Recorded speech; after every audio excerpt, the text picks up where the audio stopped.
Andrus Brothers Roofing, we nail it every time, every time. We do one thing and we do it well.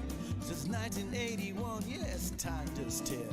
It's not just a house, it's your home. For quality work, we stand alone. Andrus Brothers Roofing, we nail it every time. Quality guarantee, Andrus Brothers Roofing, every time.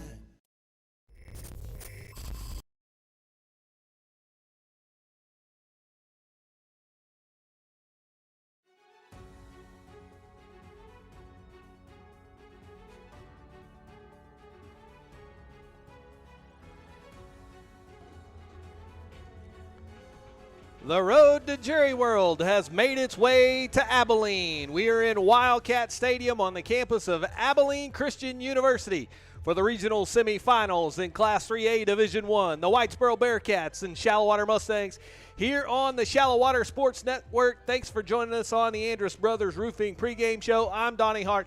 The Shallowater Mustangs make their way to Abilene. Great opportunity. They have made it to the third round of the playoffs for the first time in the last 3 seasons. Did so with an impressive victory last week in Clyde. Today, they get a chance to take one more step towards that state championship game in Jerry World, get to the regional championship. But to do so, they will have to beat a very hot football team. The Whitesboro Bearcats come out of District 4. They're playing great football. They've won 5 straight. They've got eyes on number 6 today and their own date in that regional championship game. And joining me today is my partner in crime, Ty King. And Ty, what a lovely place we're at. What a great day. Thanksgiving's done. The turkey's all gone. Yep. We got 2 good football teams here today, and it couldn't be in a better environment. I love it, man.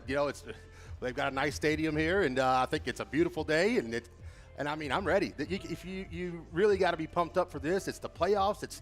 You've moved on, kind of, and as Coach Brad Davis always says, after Thanksgiving, all the turkeys are gone, and he's talking about the teams left in the playoffs, and Whitesboro is definitely no turkey. But yeah. I will say, it's Black Friday.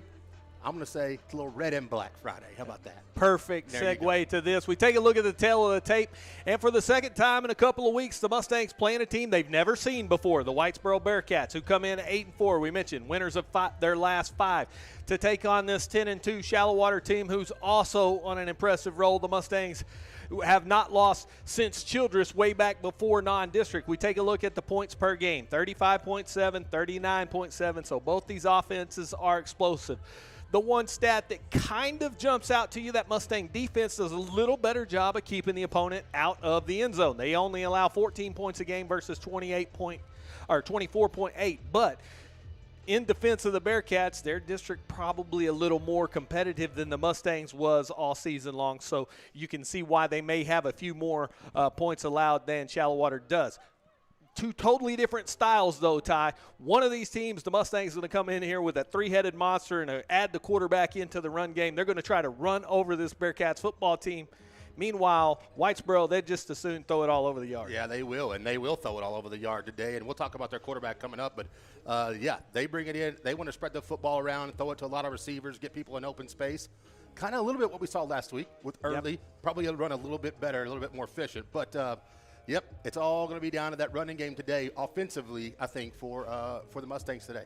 Well, head coach Cody Fagan's Whitesboro Bearcats firmly know they have a great opportunity to end Rodney Vincent's first season as head man at Shallowater. The Mustangs have no intentions of allowing that to happen. Let's look at how the Mustangs got here last week. They took on those early Longhorns. We did so out in Clyde. The Mustangs win it 43-14, jumped on Clyde early, really took it to the house from there. 360 yards of total offense, ran for 291. 69 pass yards, 6.9 yards per play. Gave up some yards, 324 for Early in the contest, but the thing that they did, they took it away 4 times, scored twice on defense, started fast, did everything you were supposed to do, and also kept Early out of the end zone, which has kind of been the formula all season long for that Mustang defense. It has been. It's been like their motto, their MO. That's been, hey, we'll let you go up and down the field, but you're not going to get in the most important part of the field, and that's the end zone, and that's what the defense has done all year. And last week, wow, that running back that Early had, it was a focal point, and you could tell that was the main focal point for the defense to get them stopped, and they did that, and it was just a beautiful, masterful coaching job going on. Yep, the other area scores from the Applied Payroll Services scoreboard look like this. Shallowater 43-14. You see Whitesboro gets here thanks to a 41-21 victory over Bushland. So the number 1 seed from District 2 goes home. The Jim Ned Indians, the number 1 ranked team in the state, the defending state champions, cruised over Muleshoe 49-20, and Brock thumped River Road 54-8. So it'll be Brock and Jim Ned over on the right side. Shallowater early here. We are down to 4 in Region 1. That's right, and that's man, it's kind of how you thought it might shape up. It's looking like you're going to get Jim Ned and Brock on one side, and you're going to get Shallowater on the other side. That's what we were hoping for, because you know what? You don't want the road to be easy. You want to play the best and beat the best, and that's what you're going to have to do to really to make it all the way to Jerry World. Yep, certainly do. And we take a look at how the entire state of Texas in the big school division of Class 3A looks. You see there over in your top left, that's the Region 1 bracket. That's the part we're concerned about here today. Shallowater, Whitesboro. Also kicking off at 2 o'clock today will be Jim Ned and Brock, so we'll keep you abreast of that score as we go along here, as that a rematch from a year ago where the Indians knocked off the heavy favorite Brock Eagles, so there'll be some revenge on the minds out in Brownwood today for that one. You got Mount Vernon and Gladewater in Region 2, West and Malakoff also in Region 2 getting set to go. And then over on the right side, you got Diable against Little River Academy. Lorena against Columbus. You got San Diego against Vanderbilt Industrial College, and Edna and Lago Vista set to go also in Region 4. So not only are we down to the Final 4 in the region, buddy, but it's Sweet 16 across the state. Yeah, you're getting down to where you're like, you can almost fill out a bracket now. It's like, hey, you're getting this is the second weekend of March Madness, you know. So it's a big step, but today is just the biggest step. And boy, there's a lot of good teams left in that tournament right now. So one game at a time. Whitesboro's next. Yeah, and you really can't afford to look further down the road. We talked about this a lot, man. In college football, if you make it into that playoff, it's a 14 tournament. You got to win 2 to be the national champions. If you make the Super Bowl, you get a bye week. Maybe you got to win a couple of games, even if you got to go through the wild card and you get home playoff games, all that stuff to win the Super Bowl. This thing is a gauntlet, man. You got to go 6 playoff victories in order to win the state championship. So it's not only do you have to be good, you got to be a little fortunate in terms of injury. It is certainly survival of the fittest. It is. You're going to have to play your best football. There's no, every weekend, no matter if you're playing on Friday or Thursday or Saturday. Right now, it's little mistakes become big mistakes in every game. So everything's under a microscope, and every team is trying to play their best football. It comes this time of year. Exciting time of year. Wonderful week. Hope all of you guys had a great and safe holiday. Got to spend some time with the family, get away from work a little bit. And the Mustangs certainly did. They were out of school. It was a little bit of a change in the formula, in the routine, if you will. And we got to sit down with head coach Rodney Vincent on the Sycamore Family Medicine coaches consultation and find out how he got the Mustangs ready for this regional semifinal.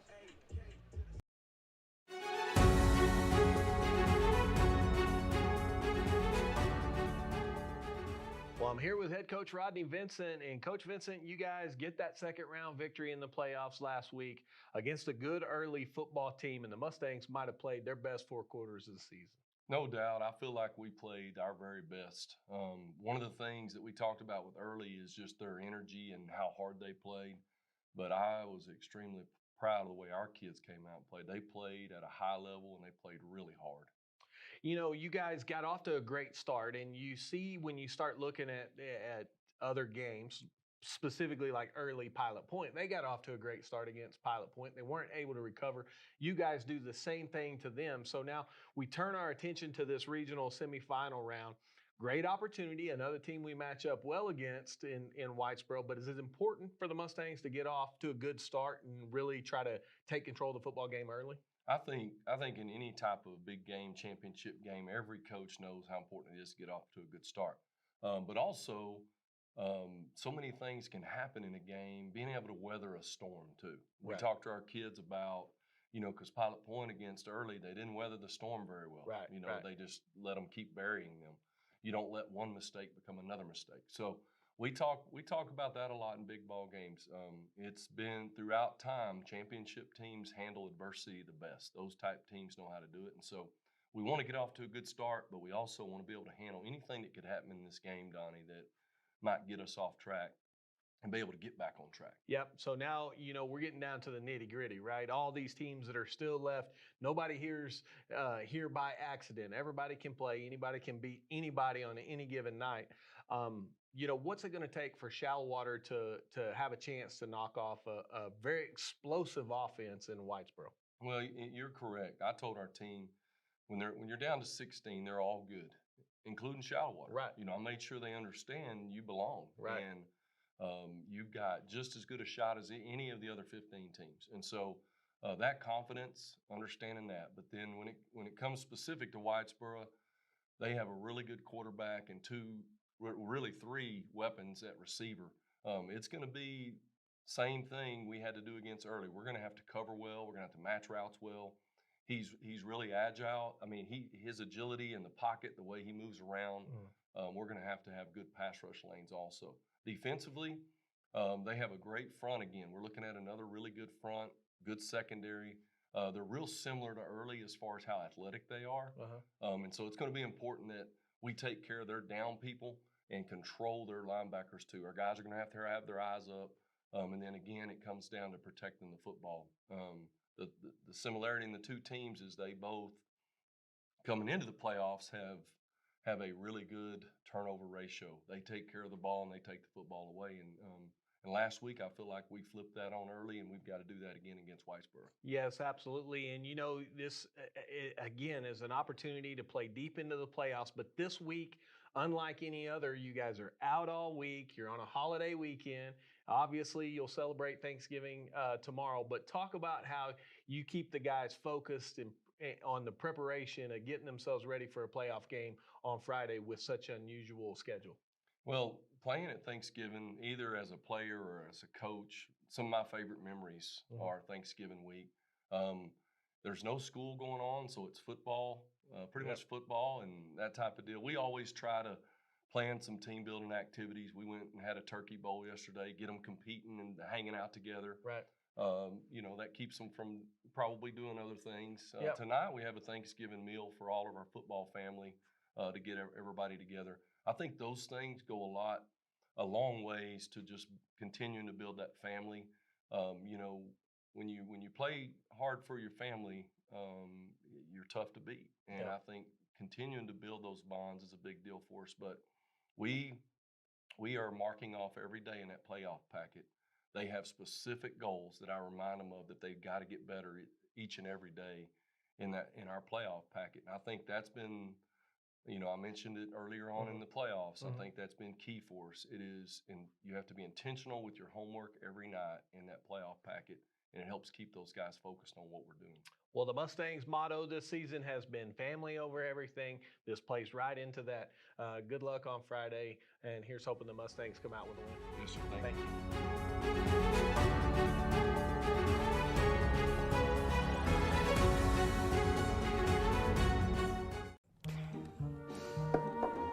Honey, can we please just call D&K Hunt?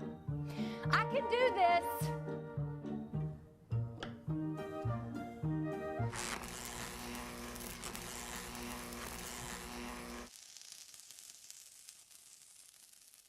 Yeah, I'm calling D&K Hunt Electric. When you need electrical work done, leave it to the professionals and call D&K Hunt Electric, 806-866-9911. If you're thinking of getting a new car, stop in and see us about an auto loan. Line up your money first, then go out and bargain like a cash buyer. Our rates are competitive and we make our decisions right here, so we give you quick service on auto loans. Auto loans, we do them well. We're First State Bank of Shallowater, member FDIC.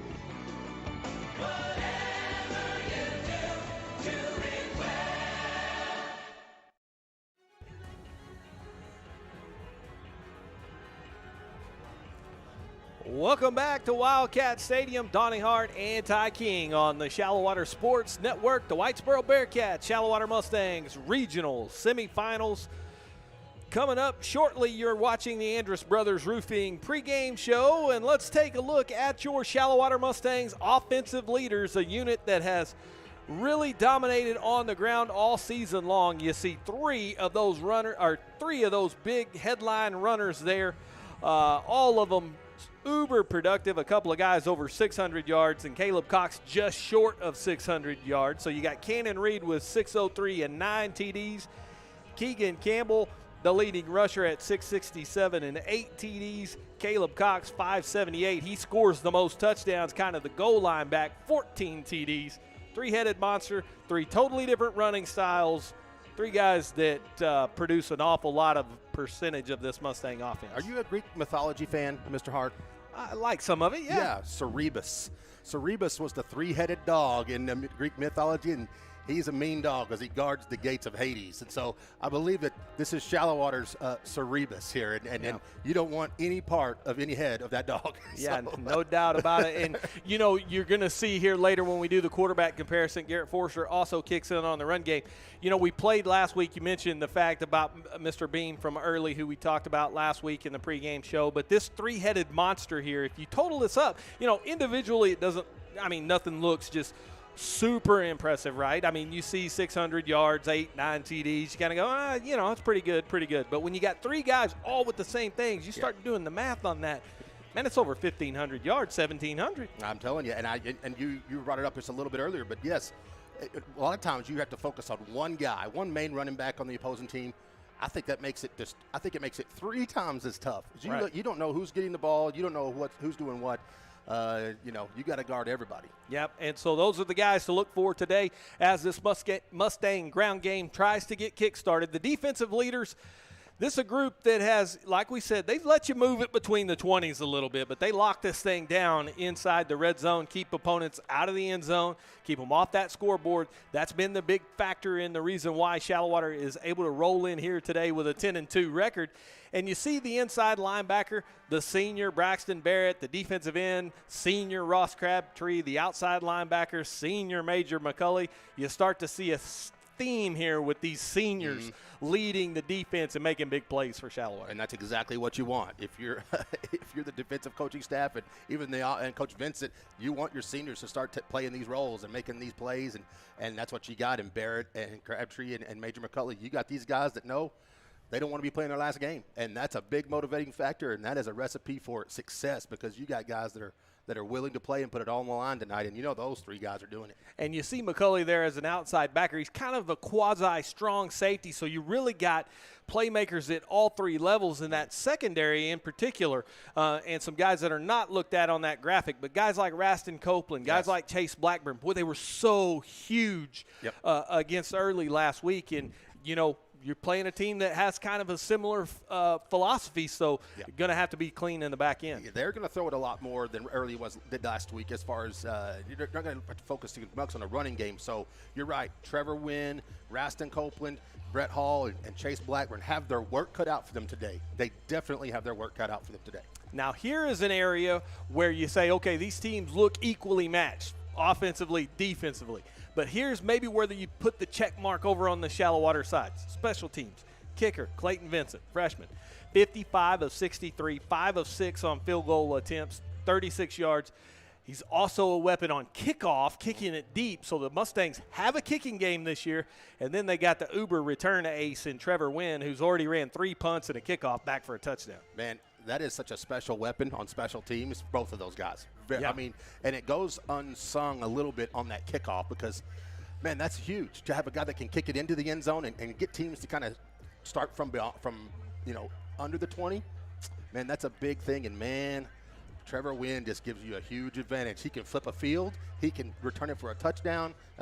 He's just got a great ability, and that's just another weapon that this Shallowater offense and special teams brings to the table. And he uses kind of I don't know, just sort of a non-traditional, unconventional approach. He likes to let it bounce and catch it on the hop. And, man, he is so good at doing that and judging that first bounce. Absolutely, and he does, man. He lets it bounce, and don't let him get a dandy hop because then he likes to catch it on the run. And when he catches it on the run, that's a big play waiting to happen.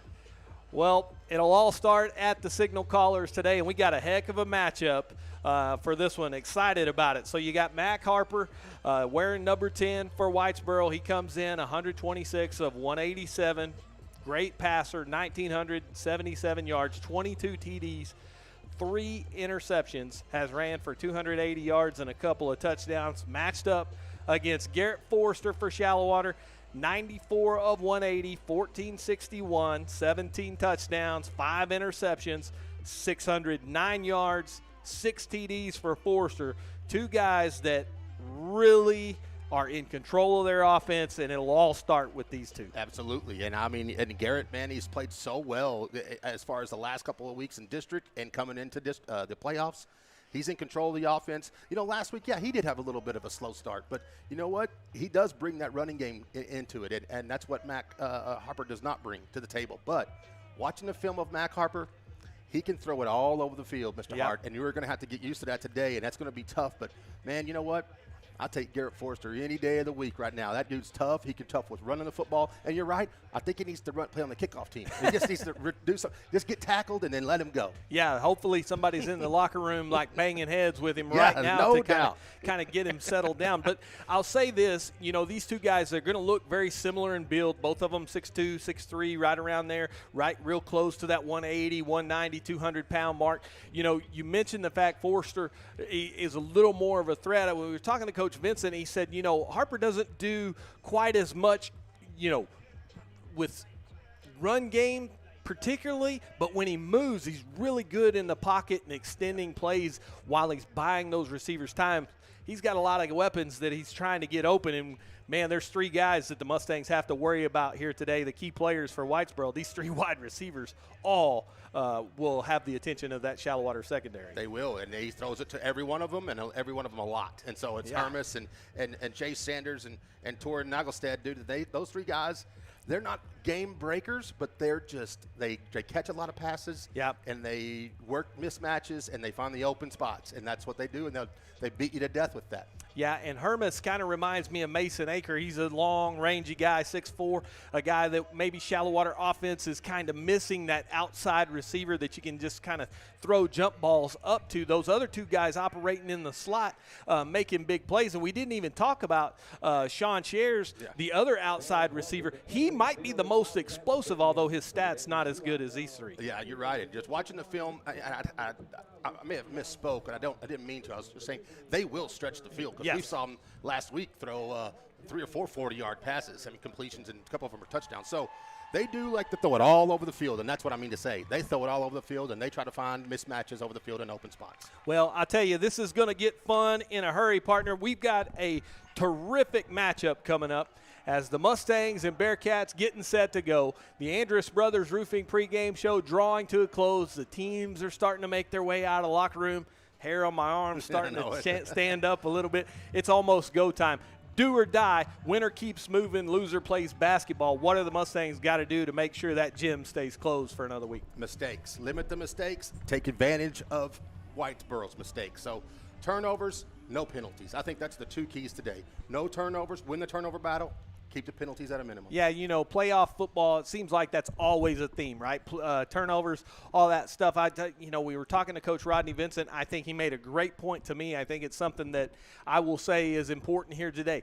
The Mustangs, is critical for them to get off to a fast start. If it doesn't go just exactly the way they need it to, they got to stop the storm quick and weather it. And if they can do that, they can stay in this football game. And, man, you just never know. You never know. This is why that's why they put air in the football, man. And I'm ready to play. This is the playoffs. Well, thanks for joining us on the Andrus Brothers Roofing pregame show. When we come back, we'll have kickoff between Shallowater and Whitesboro on the Shallowater Sports Network. For more than 60 years, United has called West Texas home. It's from here that we operate 94 stores across the region. Look, and you'll see United employees all around you, supporting other local businesses, your businesses, and giving their time and energy to help our efforts to make this the best place to live and work. We are West Texas, and West Texas is united. When People's Bank branch president Stephen Least isn't helping another small business with their financial success, you'll find him on the diamond doing what he loves, coaching kids. Working at People's Bank has taught me how important it is to give back to our community. Coaching allows me to mold our future leaders using the principles I've learned while working with small business owners. I'm Stephen Least. I'm one of the people that you know at People's Bank, a bank in the people business.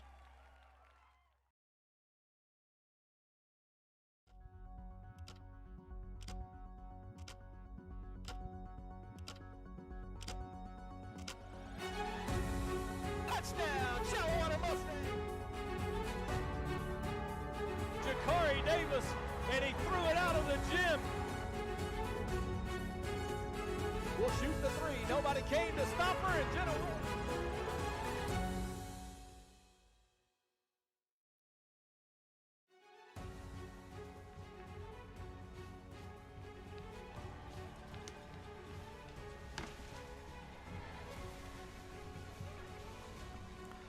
Welcome back to Wildcat Stadium. The Shallowater Mustangs, Whitesboro Bearcats getting set to do battle. Whitesboro has won the toss. They deferred, which means Shallowater will receive as these two teams get ready to go here in the Region 1 Class 3A Division 1 Regional Semifinal. Winner makes it to that Region 1 championship coming up next week. And when we come back, we'll have kickoff between Shallowater and Whitesboro on the Shallowater Sports Network. Honey, can we please just call D&K Hunt? I can do this.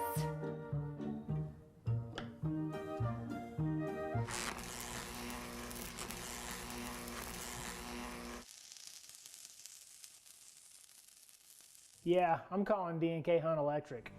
When you need electrical work done, leave it to the professionals and call D&K Hunt Electric, 806-866-9911. For more than 60 years, United has called West Texas home. It's from here that we operate 94 stores across the region. Look, and you'll see United employees all around you, supporting other local businesses, your businesses, and giving their time and energy to help our efforts to make this the best place to live and work. We are West Texas, and West Texas is united. Our financial world seems to be forever changing, and that's why you need quality, personalized financial advice. Bennett & Trice, PLLC, provides individual and business clients with expertise that range from taxes, management, and accounting services to more in-depth services such as compiled and reviewed financial statements and litigation support. Bennett & Trice, 6807 Indiana Avenue, Suite 200. Call them today at 806-589-5111.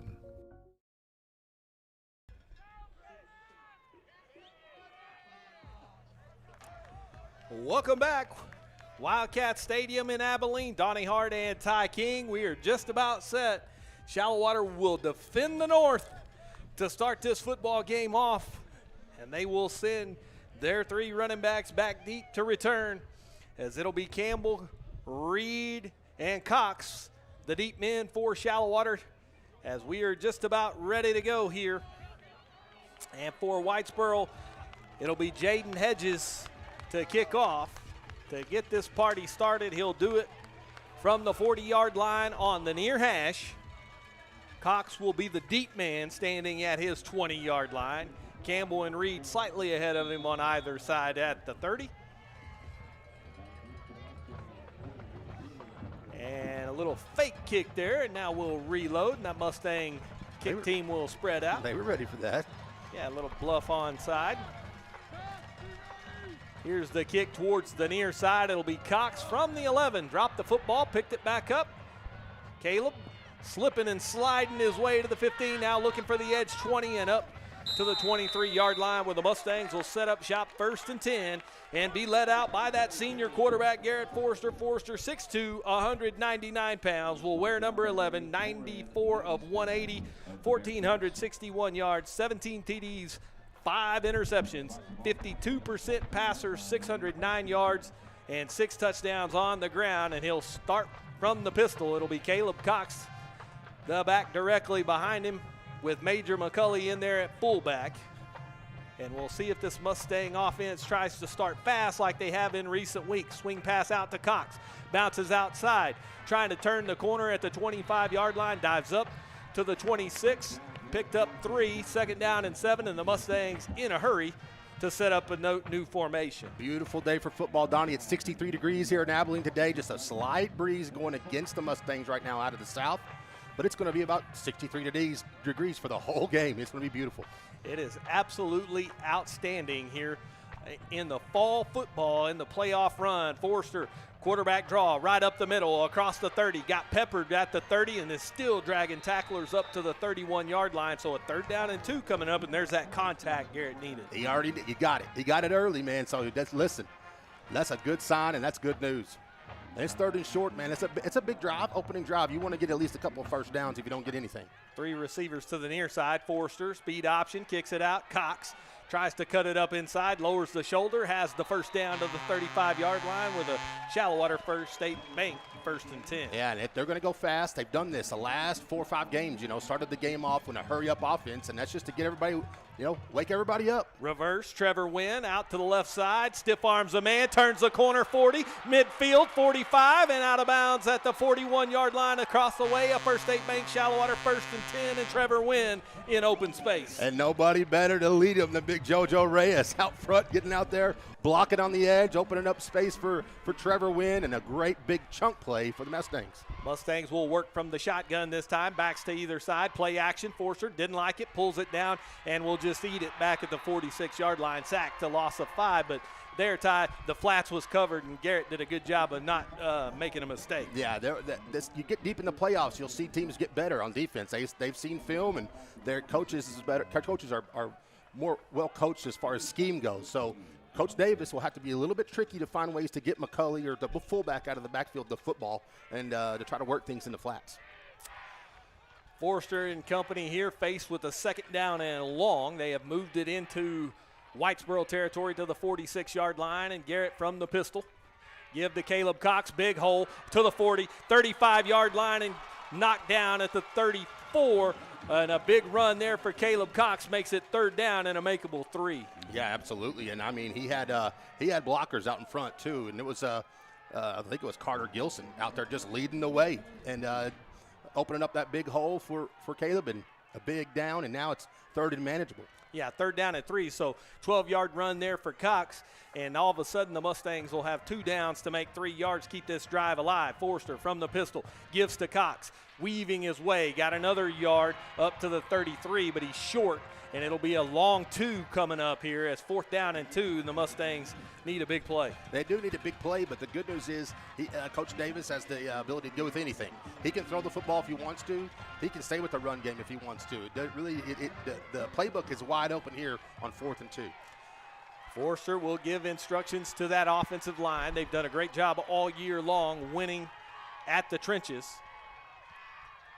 The Mustangs taking their time here getting the play in. 12 on the play clock as Shallowater now look like to be changing the play. Forster from the pistol with Cox behind him. 5 on the play clock. Mustangs snap it. Forster looking out in the flat. He's going deep. Blown coverage. Brett Hall at the 5. Touchdown. Shallowater Mustangs.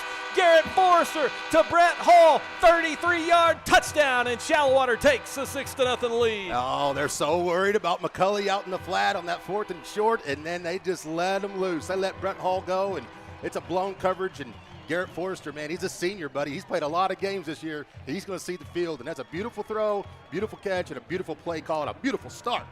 Ball down, kick up, kick is good. Shallowater with a 7-0 lead over Whitesboro on the Shallowater Sports Network.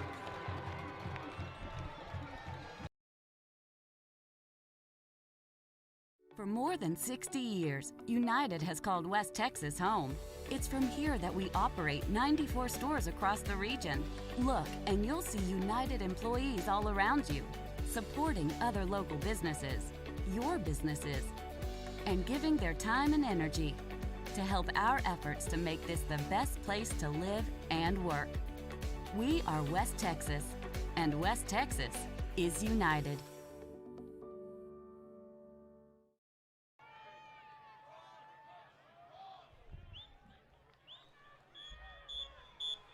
Welcome back to Wildcat Stadium. Shallowater has jumped out on Whitesboro 7-0 as Garrett Forster touchdown pass number 18 and Brett Hall his third TD reception of the season. Clayton Vincent will kick off here, and that Mustang offense goes down the field and gets points on the opening drive of the football game, and it'll be up to the defense now to do their job and stopping this Whitesboro attack. Shires is the deep man. He stands at the 3. And Vincent right from the center of that north 40 to kick this thing away. End over end kick sailing towards the near side. Fielded at the 7. Up to the 20, 25-yard line. Luke Fisher there at the 28 to make the tackle to stop the return of Jay Sanders. And so it'll be first down and 10 Whitesboro, led out by their junior quarterback, number 10, Mac Harper, a 6'3", 180-pounder, 120 of 187, 1,977 yards, 22 touchdowns, 3 interceptions, 64% passer at the high school level is outstanding, 280 yards and 2 TDs on the ground, and he'll work from the shotgun with 2 receivers to either side and a back to his right on first and 10. Harper. Wide receiver screen, under pressure, now just throws it into the dirt, and that's got to be grounding. The officials letting the play run. It's scooped up by Nino. It will be an incomplete pass with intentional grounding coming, and there is also a flag on this near side with the official getting himself up off the ground, and probably going to be a sideline interference penalty on Shallowater, and you have the option as an official to issue a warning or a penalty, and he threw his flag. He did throw a flag, and that's going to hurt because that intentional grounding penalty is huge because it's a loss of down. And so, man, that's going to they're going to cancel each other out, I believe. Let's just wait to see, but is that as an intentional grounding? I don't think that's screenplay. I think they're trying to run a screen that never got set up. It didn't look right from the beginning, and there was good pressure by the Mustangs, and then Mac Harper just threw it into the turf. Yeah, it looked like the outside receiver was coming back to the center to set up that middle screen, and just the Mustangs' pressure got there in plenty of time, and let's sort out all the laundry. You got grounding and a loss of down on Whitesboro, and then you do have a sideline warning penalty on Shallowater, and let's see if they just offset or do you mark it back, and oh man, it's offsetting. Wow, that's just you know what, and I think he ran into one of the coaches. I don't think it was a player out there because the players can't even go past the 25, and I think he was, I don't know, but I think it kind of just ran into one of the coaches on the sideline. I could be wrong. I didn't see it happen, but where he fell down was where no players were.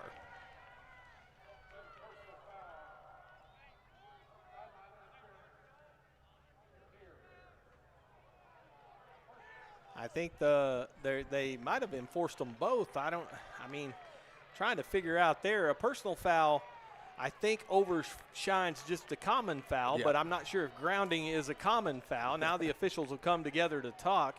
We got a lot to sort out here early.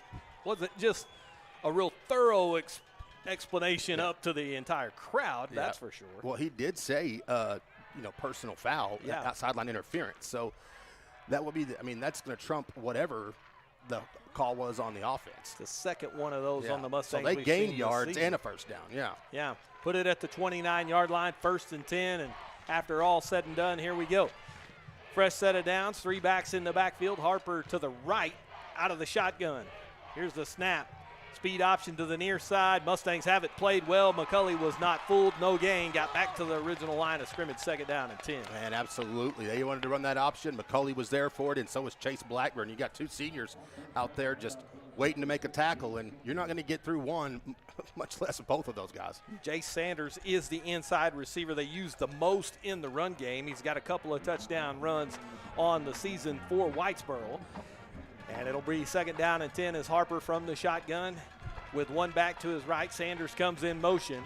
They'll give to Sanders. He tries the bubble out to the right, and Braxton Barrett makes the tackle after a gain of about 3. So third down and 7 coming up, and let's meet the starting lineup for your Shallowater defense. Ross Crabtree, senior. Joseph Reyes, junior. Brady Reed, senior.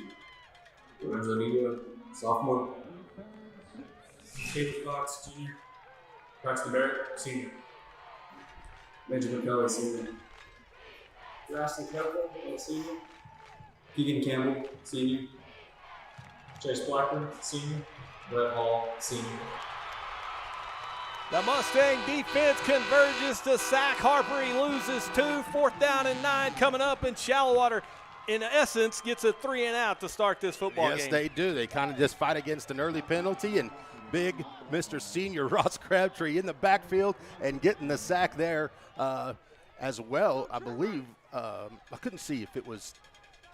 Man, I don't know, but I know Ross was back there. That's what I know. Here we go with Trevor Wynn. Here's the punt deep. Trevor Wynn from the 26-yard line. Wynn up the far side, up to the 42-yard line where he is hammered down, and it'll be 1st and 10 Shallowater there, and let's meet the People's Bank offensive starting lineup for Shallowater. Garrett Forster, senior. Keegan Campbell, senior. Benjamin Kelly, senior. Brett Hall, senior. Trevor Wynn, junior. Cooper Boyd, sophomore. Cade Rogers, junior. Cody Gilson, junior. Joseph Reyes, junior. Brady Reed, senior. Jason Long, sophomore. 1st and 10, Forster from the pistol. Gives to McCulley on a little fullback trap. He's across the 45-yard line up to the 48. Picked up 4, 2nd down and 6. Man, what a great defensive stand. And you know what's funny, Donnie? We're sitting there telling everybody in the pregame show, they're going to throw it all over the yard. They haven't thrown a pass yet. It's really, the one they threw was intentional grounding and didn't even count. 2nd down and 6 coming up as Keegan Campbell now is the second member of that 3-headed monster who's checked in at tailback behind Forster. Forster from the pistol. He'll run it himself on the zone read. Tried to bounce it outside, got to the 49-yard line. Pickup of 2, and so it'll be 3rd down and 4 for Shallowater here. Donnie, I didn't even get a chance to recap the scoring drive. It was 8 plays on the first drive of the game. 8 plays, and it took up 77 yards, 3:21 on the clock, and it was a United Supermarkets touchdown pass from Garrett Forster to Brett Hall for 33 yards. Extra point was good. Now let's do it again. Yeah, no doubt about it. Mustangs already have it back. That defense with a great job fighting through the penalty there. Usually we get that scoring drive for you right after that first play, but with all that mess on the field there, we had to sort out the penalty there. A couple of Mustang tailbacks in now with Campbell and Reed to the either side of Forster, and Garrett tries to run right up the middle, and there is just nothing up inside. He forced his way across the 50 up to the 49-yard line. He's 2 yards short of the 1st down with 4th down and 2. Let's see, you're going to have to punt into the wind here, Donnie, with 5 minutes to go here in the first quarter, and I believe that's what they're going to do. They're just have to kick into the wind. Hey, flip the field, let your defense go back to work. Heavy formation checks in for Shallowater. Now, don't let that fool you. They'll set up in an offensive formation, and Forster will slide deeper into that shotgun, and they'll use a little quick kick look. Can also go for it out of this set. With Cox behind Forster, it looks like the Mustangs are going to go quick offense. They tried to run up there and jump Whitesboro offsides, didn't work, and now they will slide back into regular formation, and this clock going to run down, and it looks like the Mustangs will either will just take a delay of game. They'll take the 5-yard penalty, and that'll take any sort of, I guess, sort of itch that you have to go for it out of play. Yeah, that's now you know, you're going to give Vincent more room to work with as far as punting the ball goes. Clayton, so he can get a foot into it, and everybody's got to cover here on defense and let the defense go to work. Good snap. Vincent, low line drive kick. It'll bounce at the Whitesboro 26-yard line and roll out of bounds across the way at the 23, where it'll be 1st and 10 Bearcats, who trail 7-0, and Max Harper and company.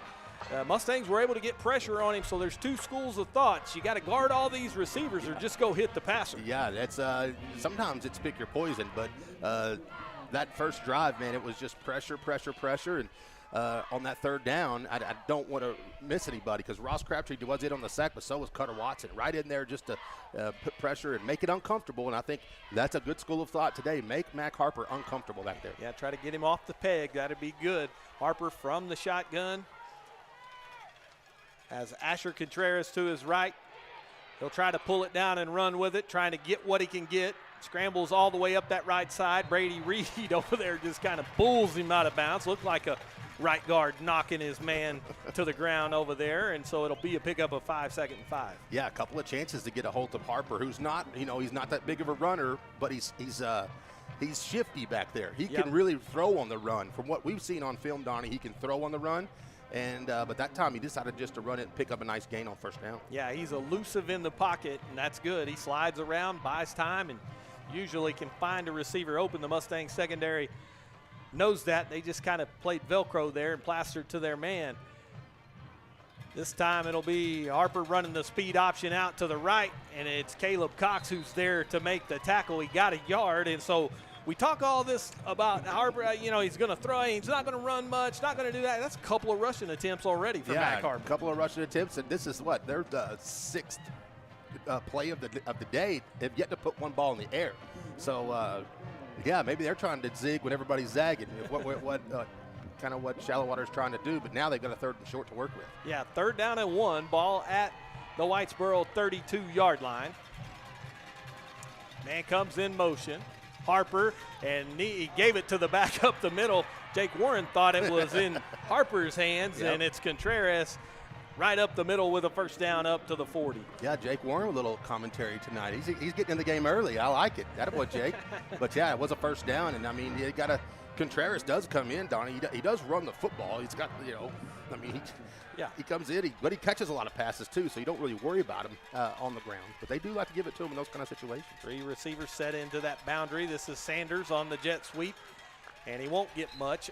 And there's a flag flying in from the back end, so he's up to the 44-yard line. Had a pickup of 4. He was gang tackled, Nino and company there, and that flag from the secondary is a personal foul face mask on Shallowater.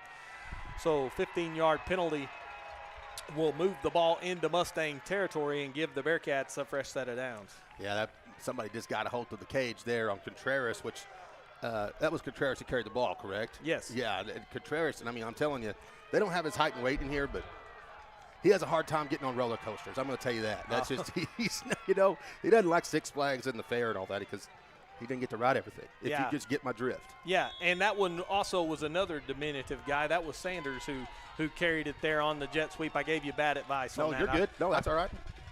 3 receivers to the right side, 1 to the near side. Here's Harper from the shotgun, stands in the pocket. He'll step up, pull it down, scrambles out to the right, still looking downfield. Wanted to go to Nagelstad, who had sprung free, but that pass just too far out in front and complete 2nd down and 10. They do. They have, it looks like Mac Harper, is getting, he is uncomfortable out there. They're getting somebody pressure on him early. And no, I didn't say Mac Jones. I did, but it's got a Patriots fan in the booth with us here, and it's not even me. I know, and I'm calling the Patriots quarterback. It's Mac Harper. Our producer Jake is nodding his head with that Mac Jones comment. 2nd down and 10. 2 receivers to either side. Harper from the gun with Contreras to his right. Here's the snap, swing pass to Contreras, makes the catch up to the 40. 35, still going to the 30-yard line, picked up 12 and a first down for Whitesboro. Well, they just got about in the open space, and they had a one-on-one blocker in front of Major McCulley. You don't see Major, get blocked one-on-one very often, but a good job blocking up front out in open space and picking up the first down. Yeah, that was a nice little play design, and Contreras had a long way to go. He got north and south in a hurry as that swing pass caught it a couple yards in the backfield, but made some hay out there on the right side. They'll go 2 receivers to either side again. This will be Jacob Smith in the backfield and replace a Contreras, and Harper from the gun. Little screen out to the right, and ball is on the ground and incomplete. There's a flag flies down. Raston Copeland in there, and the ball was low. Copeland collides with the receiver. The flag flies in. I think they're going to get a head-to-head. I think they're going to call, if it's not an illegal block, but I think you're going to call head-to-head. I think they called a hold on the Thank receiver blocking out there. I think it was Sean Shares who was trying to get the block on Copeland. He fought through, made a nice play. Raston, boy, I'm telling you, the last couple of weeks, Raston Copeland's taken his game to another level. Well, every week he has stepped up, and man, alive. He's been just a wrecking machine out there on that corner. And I love him because he takes chances. And if he makes a mistake, man, he just forgets right about it, and he doesn't let that bother him. He goes right to the next play, and he eats nails for breakfast, man. He's a tough kid out there. 10-yard penalty will back it up to the 39-yard line, so it'll become first down and 20. And it'll be Harper from the shotgun. Fakes the draw, now right over the middle, wide open is Smith, and he'll walk in for a Whitesboro Bearcats touchdown. 39 yards, Mac Harper to Jacob Smith, and they're a point away from tying this football game. Man, they just, faked the quarterback draw right up there, then the whole Tim Tebow jump pass, just threw it to the guy running right up the seam. I don't even know if he came out of the backfield or he was on the tight end, but he was wide open, easy touchdown. I hate this play. Swinging gate, here's Harper, right up the middle. 2-point conversion, good. 8-7, Whitesboro over Shallowater by 1 on the Shallowater Sports Network.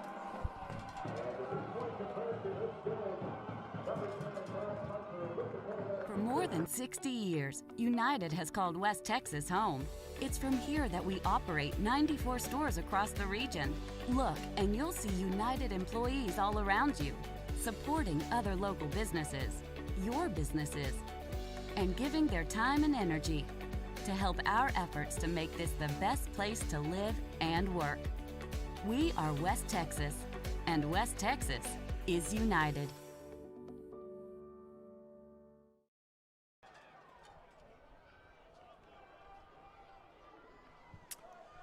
Welcome back to Wildcat Stadium. Donnie Hart and Ty King, 8-7, Whitesboro with the lead. Still in the early rounds of this fight, Ty, and both boxers have kind of landed a couple of jabs.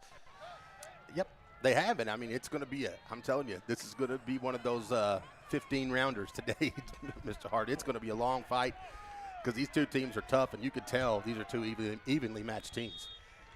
It will be Paul Velton to kick for Whitesboro as he puts it down on the 40-yard line. They fake that onside kick. They got a couple of little wrinkles I'm not crazy about. That one there, and, of course, I can't stand the swinging gate. And here's a short kick fielded by Cooper Boyd. Boyd across the 30 up to the 34-yard line is gang tackled there, and the Mustangs will set up shop 1st and 10. Yeah, this is dude. This is you get to that time of year where a lot of trick plays get thrown out, and we saw them score on that is sort of a trick play. You run up to the line of scrimmage and throw a little jump pass right there. You see them run the swinging gate. We watch them fake the kickoff. And yeah, they're tricky, Donnie. And I know I've heard you say this ever since I was a kid.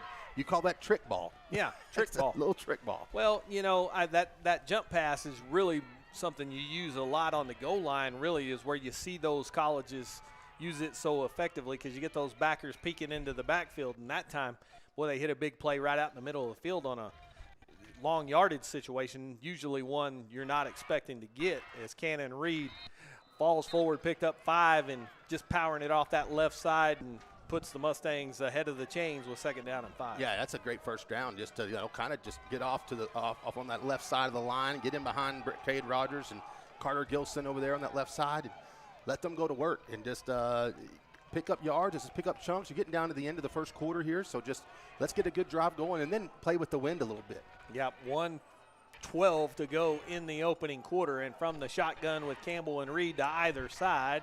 Reed trying to go outside, and good penetration and a nice tackle over there on that right side. Blake Happick made a nice play as he came up from that outside backer position to shut that down. Yeah, that play just never got going. It was just the linebacker there just out there really set the edge and made the tackle. Just nowhere to go for Reed really to make a play there. So now, you're the 3rd and 9. Yep. And we'll get to see. Yeah, we'll get to see. I mean, I'm always wrong when I try to call the play, but we're going to get to see Garrett, turn it loose here, which that's been successful once today. Yeah, the one time he's had to do it.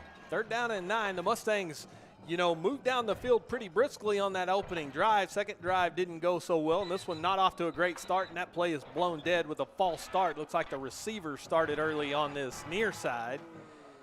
And so it'll be a 5-yard penalty and make it even more difficult as it'll become 3rd down and 14. As we'll go back to the 31-yard line.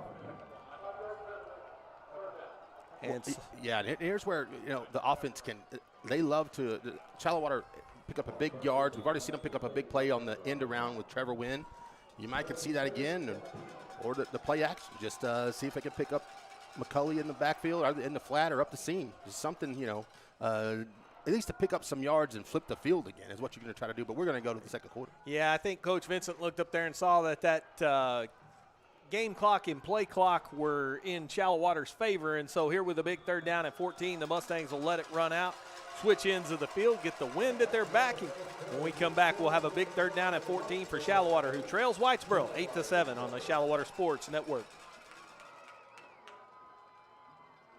Our financial world seems to be forever changing, and that's why you need quality, personalized financial advice. Bennett & Trice, PLLC, provides individual and business clients with expertise that range from taxes, management, and accounting services to more in-depth services such as compiled and reviewed financial statements and litigation support. Bennett & Trice, 6807 Indiana Avenue, Suite 200. Call them today at 806-589-5111.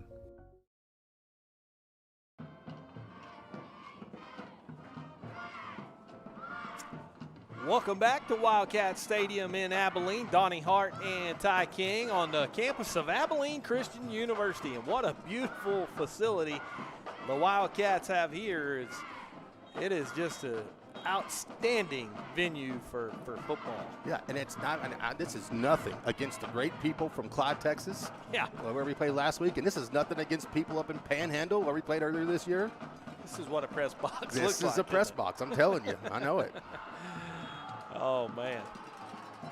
Well, out of the change of quarter, and the Mustangs used it basically as a timeout. So big 3rd down and 14 here, and Shallowater switches ends, has the wind at their back, and Forster from the pistol with Campbell behind him. 2 receivers set in the boundary on the near side. They'll give to Keegan Campbell, and he was just tripped up at the 35-yard line. So he got 4, almost a much bigger play there. That shoelace tackle brought him down, and 4th down and 9, the Mustangs will punt. Well, you know what? It's never a bad idea to give it to Keegan if you've got to pick up, 12 yards, 13 yards, because he does that on the reg. So not a bad call there. And just seriously, the wind is just blowing a little bit harder than it was earlier today, and it's going to be at the back of Clayton Vincent. Vincent, good snap. High spiral kick towards the far side. Fair catch, wave for by Nagelstadt and made at his 34-yard line. So the Bearcats will have a 1st and 10 from the 34-yard line. And an 8-7 football game, I think, on a 3rd down and long in your own territory, that's kind of an indication of hey, let's just don't do anything stupid to swing the momentum in this football game. Yeah, I agree. And let's just play football. If we would have played in between the 30s and 20s right now, let's do that. And because we know as broadcasters up here and as Mustang fans, their big plays are coming, and they'll get them because that's coming. You can see it. They're going to make big plays today on this field offensively. Harper from the gun. Quick pass over towards the left side, and that was a laser caught by Shires, who steps out of bounds at the 47-yard line. Picked up 12 and a 1st down for Whitesboro. Yeah, that's the game I was anticipating. Those kind of plays from Mac Harper, just a throw out there to Shares, and he just snags it for a 1st down. Catch, yeah, it was. Really plucked that thing out of there because that thing had some heat on it. Harper, he'll stand up, fire it out to the left side. This is Sanders trying to get a block from Shares over there and got it up to midfield, maybe to the 49-yard line. Ball came out late, but the referee will say he was down, so pickup of about 4 over there, 2nd and 6. Yeah, this is where, they just like to get it out in space. It looks a lot like the air raid. You know what I mean? It's just, hey, throw it out there, let receivers make plays, get matchups. They're trying to find the best matchup they can make, and it's frustrating sometimes. You just got to, the pressure is the biggest thing, but you got to get to them. Sanders in motion. Harper pulls it down on the option. Now will scramble his way free over on that far side. Turning the corner at the 30. A flag flies. It'll be a hold. And so it'll wipe out a nice run as Harper ran out of bounds at the 10-yard line. But this hold coming back from the 30. So it'll be a 10-yard penalty to the 40-yard line. But it still should be enough for a Bearcat 1st down. As, Shires just kind of gave a little limp right leg there, cut it back to the left, little stanky leg, if you will, and got himself wide open in space. Yeah, that was just, Mac Harper just, man. and he got away from Braxton, and that's what doesn't happen very often. Because Braxton kind of had him in open field, but Harper's showing the wheels. He's got wheels, but man, it was a big time hold out there on the outside, but it will end up being for a first down. Yep. So knock off some of that run, but that was a big run by Matt Harper. Yep, 1st and 10 at the Mustang 40-yard line, and so Shallowater will need to stiffen here defensively. Been pretty much the same formation this entire first half for Whitesboro. They've used 2 receivers to either side, Nagelstadt and Hermes to this near side. Shires and Sanders to the left. He'll work towards the middle, goes to Sanders. Sanders sliding down, makes the catch at the 26-yard line. 1st and 10, Whitesboro. Well, Sanders comes out of that slot, Donnie, and he, you can see Harper likes to look for him. He comes in with 33 catches on the season, so he loves to go to him. But you see across the field, 32, 34, 33, and 27.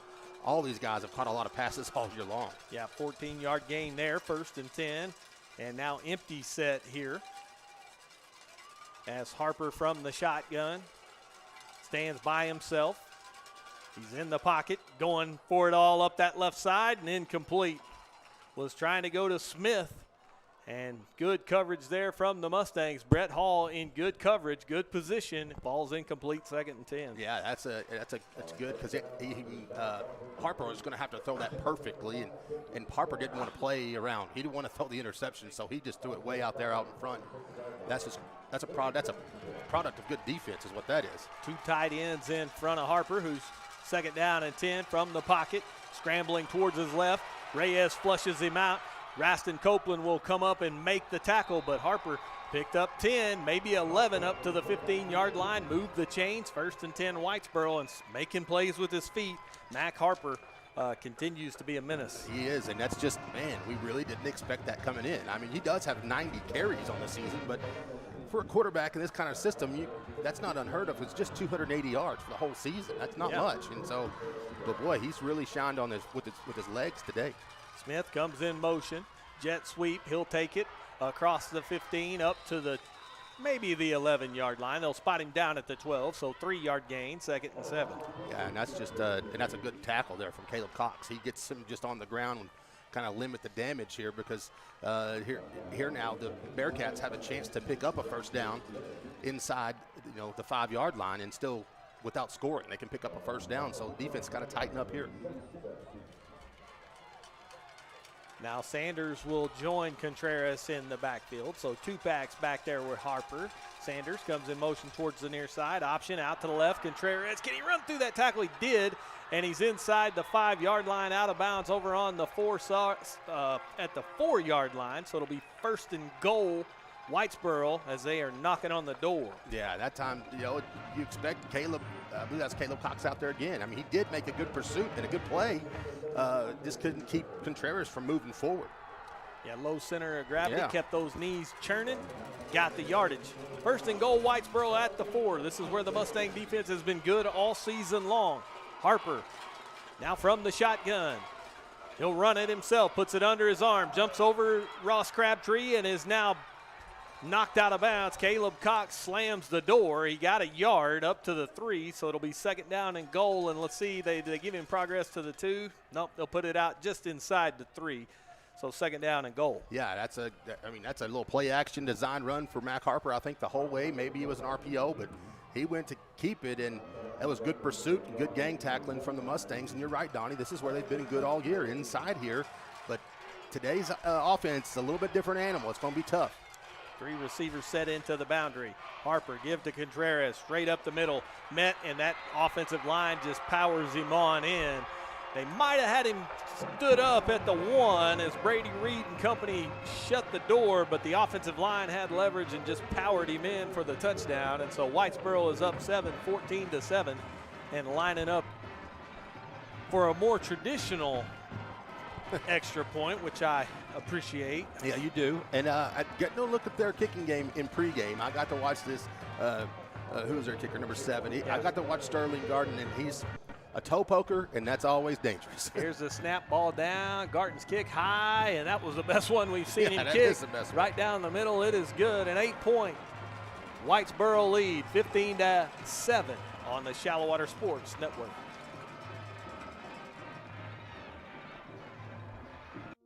Our financial world seems to be forever changing, and that's why you need quality, personalized financial advice.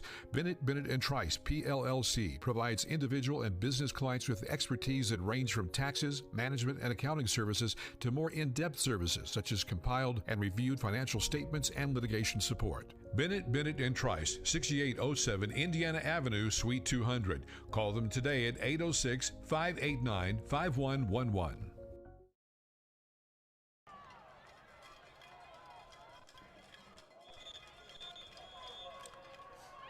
Welcome back, Anthony Field at Wildcat Stadium. Abilene, regional semifinals, Whitesboro and Shallowater, and the Bearcats with a 15-7 lead have scored a couple of times, and the Mustangs find themselves down 8, although still just a one-score game. A little swinging gate two-point conversion kind of throws the score off at an odd number, puts the Mustangs in a situation where they'll have to maybe get a two-point conversion later in the game as Velton bluffs the onside kick, fooled everybody. Ooh. You know, you spend a lot of time practicing that. I'm not sure it's worth the time invested. And now an onside kick might have been accidental as rolling away from the 50-yard line. And so the Mustangs fortunate there because Whitesboro got a good run at that. Had some guys in good position, but the ball friendly to Shallowater, got up close to midfield and just hung her right. Yeah, and it definitely was on purpose. I could see it because the guys that are on this side of the field on their kickoff team were looking for it. They were looking for the ball, and man, it just never got far enough. And so, yeah, fortunate break.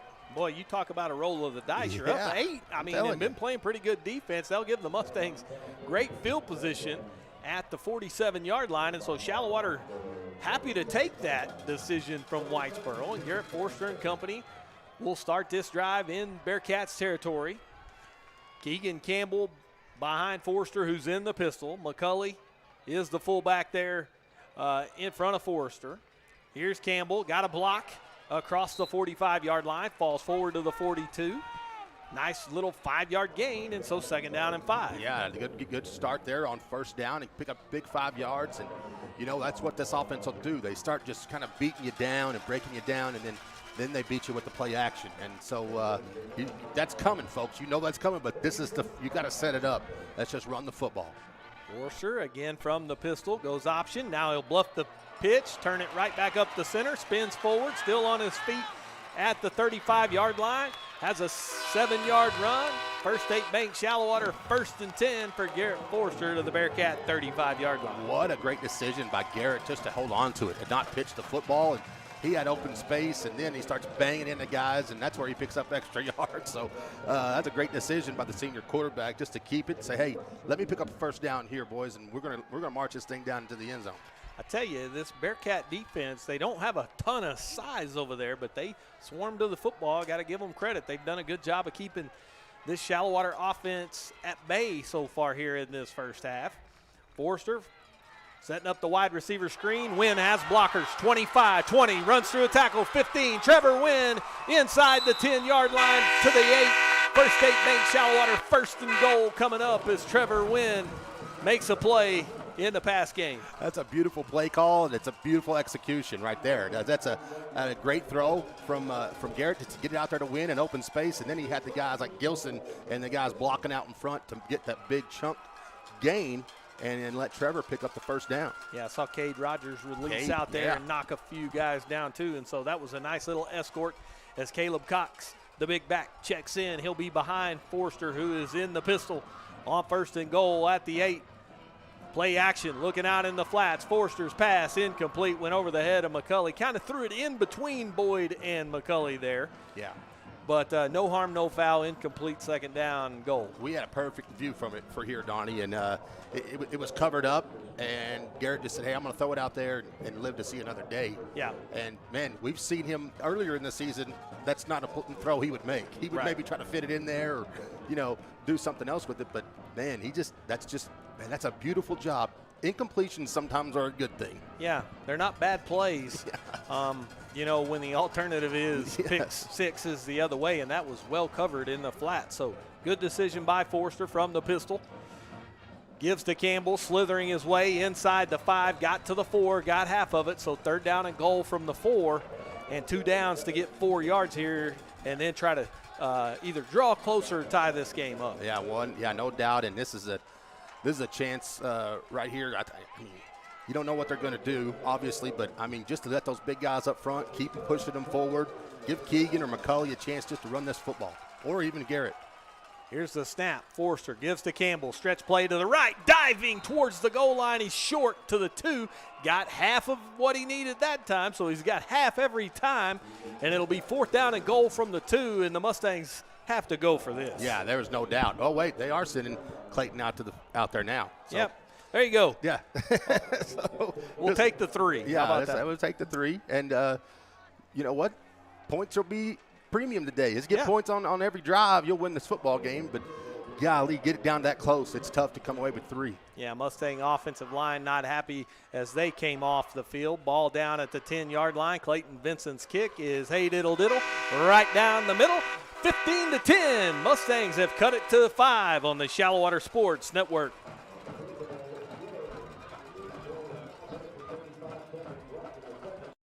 Life has been anything but normal. The future is unknown and the uncertainties are plenty. But a farmer deals with this every year, and they keep working hard.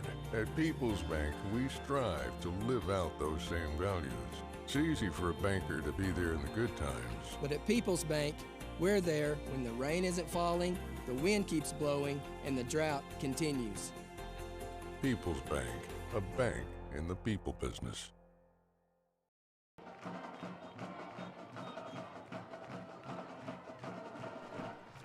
Welcome back to Wildcat Stadium here in Abilene. Donnie Hart and Ty King, and I'll tell you, Coach Rodney Vincent, he's got a heck of a lot more wins than yours truly. I'm sitting here thinking, man, we got to go for this. He says, wait a minute, I got this kicker now. We'll just take the 3, be patient, stay in the football game. Don't, fire all your bullets at once. Yeah.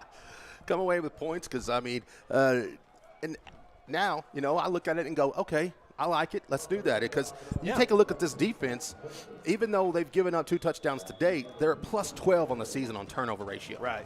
I mean, you just gotta trust them. You gotta trust this defense to find its way. Vincent's kick, high end over end kick, shares from the 12. He's up to the 30. Blackburn will help make the tackle as that's Ryland Blackburn able to make the stop. And they'll get it up to the 34, and let's sort out the penalty. I think they're going to call tripping.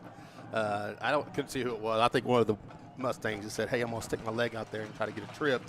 Well, I can't coach, you can't ref. Holding on the Whitesboro Bearcats will back it up from the 31-yard line to the 21-yard line. Is that what the call is? I saw the white hat already do it, so I'm cheating a little bit. You're cheating a little bit? Yeah. Okay, I thought I saw a tripping. So there you go. Yeah, you can't coach and I can't ref.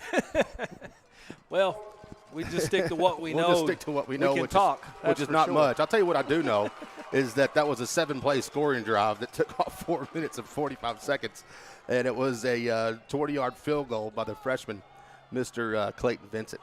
Yep, and that makes Vincent now 6 out of 7 on field goals this season, and boy, that's just something that is so nice to have in your hip pocket that the Mustangs have gone several years without having the ability to do. Well, Harper with 1st and 10, stands up, fires, makes the catch with connection to Sanders, and Sanders forces his way up to the 28-yard line, got 7, and that's just a little pitch and catch there. Yeah, that's just what they'll do. I mean, they can do that. It's like their running game, You see us run the football a lot. Those little short passes like that it just is their form of running the football and picking up, 7 yards. 2 receivers to either side, ball on the far hash. Swing pass to Contreras through his hands. Ball's on the ground. Referee already signaling incomplete as Contreras alertly scrambled back there just in case that was a backward pass, but it was clearly forward, so 3rd down and 3. That's the old Taurus Rucker rule, right? That's your what you've always said. Yeah. Big Taurus that played at Tech with you. Yeah, OT Ruck. He was famous for picking up that ball and running the other way. Just most of the time it didn't count. They had to blow the whistle. Taurus, we're going to need that football. But it's all right. That's what he was coached to do, I guess. Scoop and score. Here we go. 3rd down and 3. Big chance for the Mustang defense. Harper going to run it. Got it outside. He'll have the 1st down up to the 34-yard line. Needed 3, got 7. 1st and 10 Bearcats. Man, that's tough. Big 3rd down, but man, Harper, he's just finding holes a little bit. Just finds a little bit of daylight, and man, he doesn't need a whole lot. It doesn't look like, because he can just find his way and wiggle through there, pick up a 1st down. Yeah, that quarterback run game is becoming a factor with Yes. all these weapons on the outside. He'll pump fake the screen. Now he'll pull it down, scrambles out to the left side, and Caleb Cox closes quickly and escorts him out of bounds. Over there, it'll be a loss of 3, and so Caleb will be credited with the sack back to the 31-yard line. So it'll be 2nd down and 13. And that's a big play. I mean, that's a big play for this defense. Get them behind the chains, and a great tackle there from Caleb as well. They'd like to run that near side, force them out of bounds and get a sack, put them behind the chains. Harper from the shotgun with Contreras to his left. Nagelstad over on this near side. That one bounces. Darren Nagelstad made the catch, but that ball bounced off the deck. So 3rd down and 13. And the Mustang defense again with a 3rd down opportunity to get off the field. But this time, instead of 3rd and 3, it's 3rd and 13. And the Mustangs with a much better chance. Yeah, it's just it's so hard as a defense. You want to put pressure, but now it's 13 yards. You want to keep people in front of you, and it's really like you have to pick what you want to do. McCulley looks like he may come off of the edge. Nope, now drops back into coverage, and the officials will blow it dead, false start. So the right tackle there, Cody Vessels, flinched. They'll back it up 5 yards, and that'll make it even better now. So 3rd down and 17. The Mustang crowd rising up. Maybe a factor there as the noise picked up on this Shallowater side. As we're under 5 minutes to go here in the 1st half. 5-point game, and the Shallowater defense trying to get the offense the ball back. We'll move it back to the 26-yard line for this 3rd and 17. And Harper from the shotgun with 3 receivers to the near side.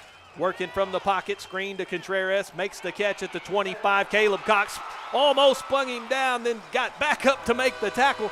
Contreras spun out of the tackle of Cox, but Cox quickly off the ground, makes the tackle anyway, and that will be 4th down and 11 coming up, and a big play by Cox there, and boy, this will set up a punt. Yeah, a punt that's into the wind, and you're going to get a chance for number 6 to return it. But what a great job from Coach Huffman and that defense. I mean, they just bowed up and said, hey, put them behind the sticks, force the punt, and that's exactly why you kicked that field goal, I guess. Jacob Smith stands at the 22-yard line. Line drive punt through about 4 Mustangs and will roll in Whitesboro favor back to the 27-yard line. So it works out to be a great punt for Smith, although it was not a thing of beauty.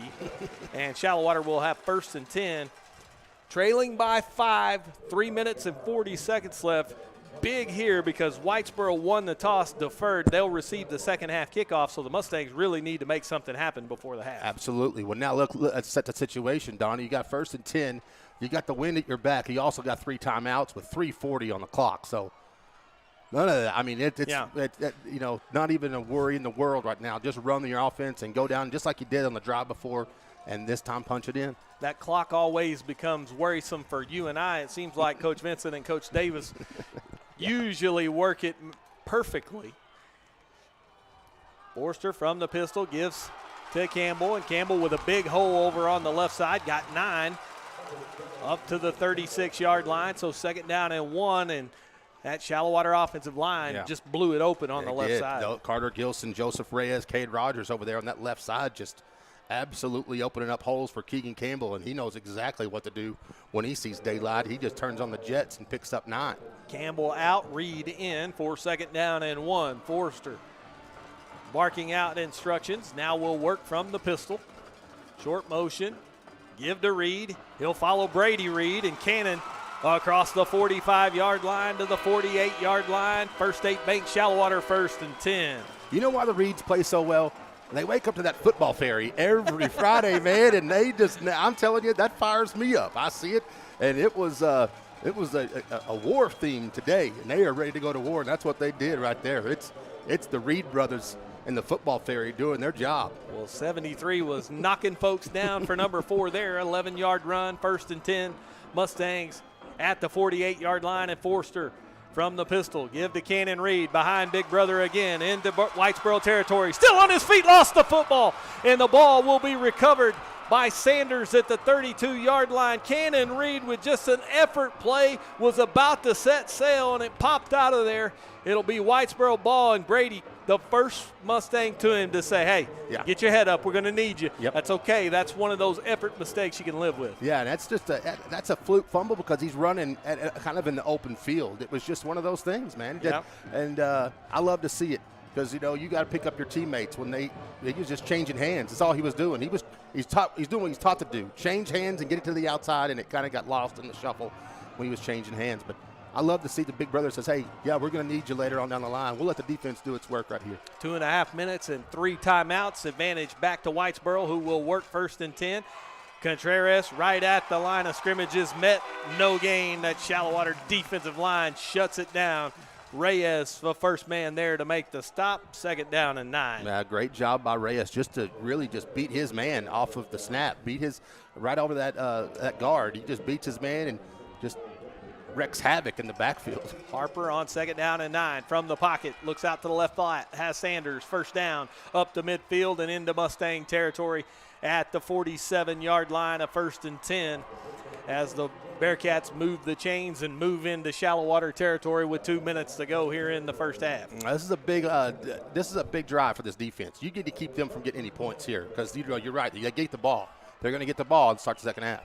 Wide receiver screen to the near side. Nagelstad makes the catch, spins inside, is down at the 40-yard line as Barrett and Nino make the tackle, but he got 7, so it'll be 2nd down and 3 coming up. They'll give him credit inside the 40 to the 39, so 8-yard throw and catch there. And Harper already has his mates on the ball, set to go from the shotgun, and a whistle and a timeout. The Mustangs have called timeout to sort of stop the momentum here and make sure that defense is set. Ready to go, yeah, exactly. He wants to get these guys a breather and just say, hey, and reset, because you're right. That's a great timeout. Just to, they kind of had some momentum and a rhythm going, and they were, kind of felt good about themselves offensively. Great timeout by Coach Vincent just to get this defense settle down, reset, and then keep them out of the end zone. This is huge. I mean, Donnie, it's not a game breaker back breaker by any stretch. No, yeah. But no matter what happens at the end of this drive, but it's just, man, makes life a lot easier for you if you can keep them from getting points on the board at the end of this drive. Yeah, and you would feel better, just in general going to the locker room. Yes. So you had a chance. You were kind of moving it. You were going there. You got a young tailback who's made a lot of plays for you, who was just about to make the biggest plays made all season long. He, little mishandle of the football there, unfortunate fumble, and for his teammates to pick him up and hold him out of the end zone here, that would be a morale boost for the offense. It would be a morale boost for the defense. It would be something for Coach Vincent to say in that locker room, hey, guys, look at that. Weathered the storm. Now this second half is ours. Boy, didn't he talk about that in the pregame show? He sure did. Yeah, this is what he's talking about. This situation right now is exactly what he was talking about, and he's got these kids ready. Harper from the pistol. A little funky formation here. They'll fake the reverse to Sanders. Now Barrett pressuring Harper. Crabtree trying to help out. Rinker as well. And that pass over on that far side is complete, but he's out of bounds. Incomplete. The official from the back said, nope, that one's wide of the chalk. Incomplete. 3rd down and 3, but good Lord, what a throw against your body. Yeah. Scrambling left. That had a lot of play action, a lot of things going on there, and they almost pulled it off with Hermes. That almost made a great catch out there, but good night. Yeah, that's a great throw. Man, that's a great throw. Look at that. We're looking at the replay on the Jumbotron. Woo. That was very Aaron Rodgers-esque from the playoffs a few years back to beat the Cowboys on a long play like that. 3rd down and 3. Harper from the pocket stands over the middle. Has Sanders. Sanders cutting back towards the center, tripped himself up at the 21-yard line. He'll have the 1st down. They'll stop the clock to move the chains with 1:23 to go. Yeah, and Whitesboro's hurrying up to the line. They don't need to. They've got 2 timeouts left, and they got the clock stopped. They're good, but that's just the way they like to run. Contreras will get the carry up inside, met by Rylan Blackburn along with Caleb Cox, and a late penalty flag flies in at the 15-yard line, and let's sort out this mess. Man, a penalty here on Whitesboro would really go a long way towards helping this defense. I mean, you just hope that he's going to point that way against Whitesboro and the Bearcats, because against Shallowater that's a bad penalty too. So yeah, it's a personal foul face mask on the Mustangs, half the distance from the 15, so they'll go inside the 10 to the 7.5-yard line. 1st and 10. Yeah, that's a penalty, but I mean, just wow, he throws it at the very end, and it's just that umpire right behind the line of scrimmage. He's in there in the middle of everything, throws it.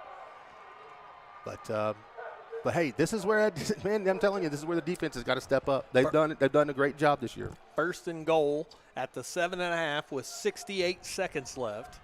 2 timeouts for Whitesboro now, or 3 timeouts for Whitesboro. So they have all 3 timeouts. No worries about the clock as referee winds the clock in from the shotgun. Man comes in motion. They give it to Contreras, bouncing out to the left. McCulley made him cut back inside. And I believe that was Braxton Barrett who polishes him off at the 4. So he got 3.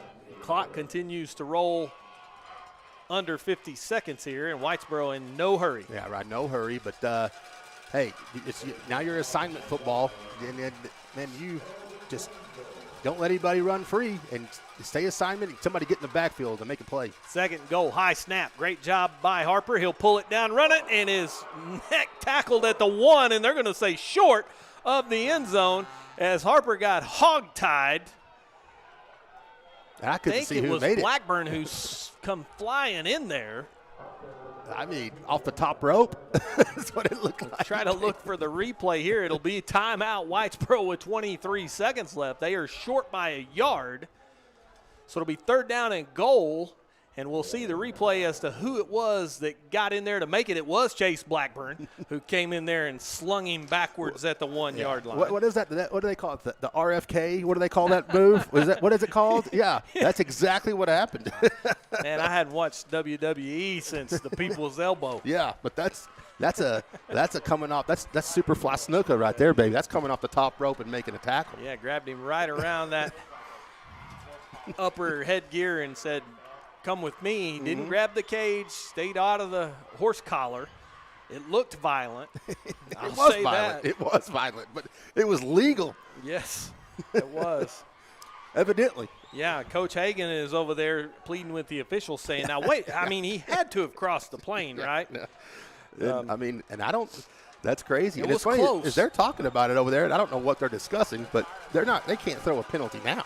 Yeah, you wouldn't think they could. I mean, we have replay here. You're not supposed to have the benefit of replay. Now we've got somebody off of the just pure sidelines over there. Looks like a guy with a clipboard. You told me earlier when we were coming in here, you can go a lot of places with a clipboard and confidence. That guy's all the way out on the field. That's exactly right. You can almost get in anywhere you want to go if you have a confident look and a clipboard. That's all it takes. Well, he got in on the discussion. Yeah, he did. So here we go. 3rd down and goal from the 1. Harper from the gun. Quarterback run right up the middle, and he'll fall forward into the end zone on that left side. Touchdown. Whitesboro with 19 seconds to go. Yeah, that's a taste of our own medicine, because that's what we've done. That's what Shallowater's done all year long, is score right before the half and, get that chance to double dip. Yep. But that was a nice drive. It was just a great drive and picking up yards when they needed to pick them up and 1st downs and almost timed it perfectly. Yeah, got to take your hat off there. Harper stayed composed, got the touchdown, 21-10, an 11-point lead. This is Garton to try to make it 12. End over end kick sails wide towards this near side. No good. That a little bit more like what we saw in pregame. Yes. And so 21-10, Whitesboro by 11. We'll stick her here with just 19 seconds to go in the first half. And coming up at the half, we'll have the Forza Site Services halftime show. We'll take a look at the stats from this one, try to peek around at some of those other scores and get you updated on what's going on in Class 3A Division 1. As the Mustangs, well, you know, this first half, Shallowater got off to a good start. Now you just kind of, okay, you had a big momentum swing there. It looked like Shallowater was poised to go down, take the lead. You get the turnover. Whitesboro takes advantage of their opportunity. Now Shallowater has to, in this second half, create something for themselves. Yes, they do. They've got to they got to finish, you know, because they had a good drive all the way down to the 1 yard line, ended up settling for a field goal. They had a great drive going, you know, and you get the turnover. They kind of cough up the football and get the turnover. So it's there. They've had success, but now, you know, this is the time of year where you got to capitalize on that kind of success. Yep. So here we go, 19 seconds left. The lead is 11. Surely Whitesboro wouldn't do something crazy and give us great field position again. And they'll probably try to squib kick it, which sometimes can result in a good return. Yeah. Belton. Oh, we thought you were going to onside it. Goodness.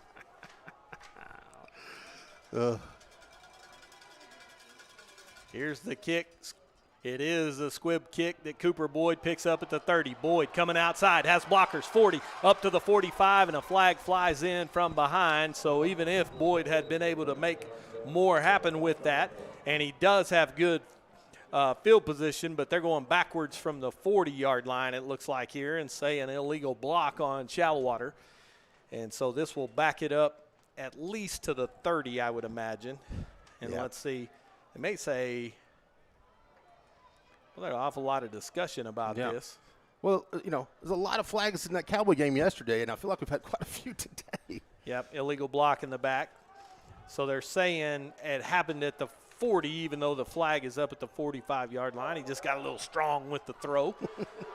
Missed it by a little bit there, fellas. So we're going to go back 10 to the 30-yard line. It'll be 1st and 10 there. And with just 14 seconds left, wouldn't be surprised at all to see Garrett Forster just touch a knee here, but it does not look like that's what's going to happen trailing by 11. Shallowater has 3 receivers in the game, 2 to the top, 1 to the near side.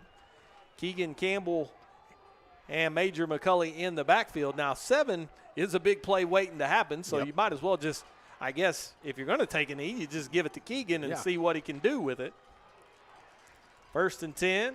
Campbell met right at the line of scrimmage, no gain. Good penetration over on this right side by that defensive front. Kyler Murphy shuts it down, the junior for Whitesboro, and that's how the first half will end. Whitesboro leads Shallowater 21-10. We'll head to the second half in just a moment. When we come back, we'll have the Forza Site Services halftime show on the Shallowater Sports Network.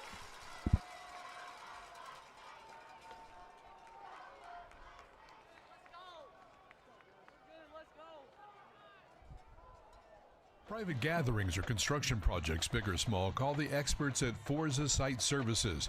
We provide sanitized portable restrooms and hand wash stations for all occasions.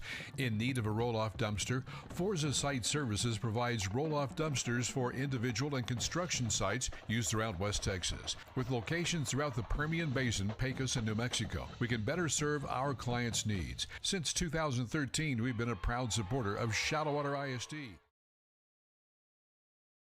For more than 60 years, United has called West Texas home. It's from here that we operate 94 stores across the region. Look, and you'll see United employees all around you, supporting other local businesses, your businesses, and giving their time and energy to help our efforts to make this the best place to live and work. We are West Texas, and West Texas is United.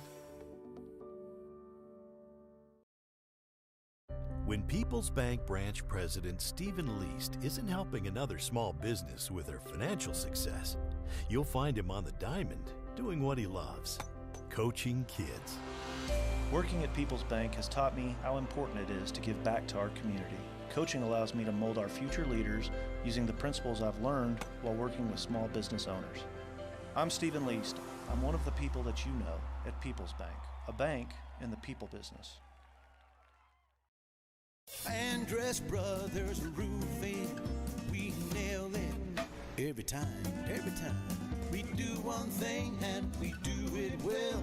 Since 1981, yes, time does tell. It's not just a house, it's your home. For quality work, we stand alone. Andrus Brothers Roofing, we nail it every time. Quality guarantee, Andrus Brothers Roofing, every time. If you're thinking of getting a new car, stop in and see us about an auto loan. Line up your money first, then go out and bargain like a cash buyer. Our rates are competitive and we make our decisions right here, so we give you quick service on auto loans. Auto loans, we do them well. We're First State Bank of Shallowater, member FDIC.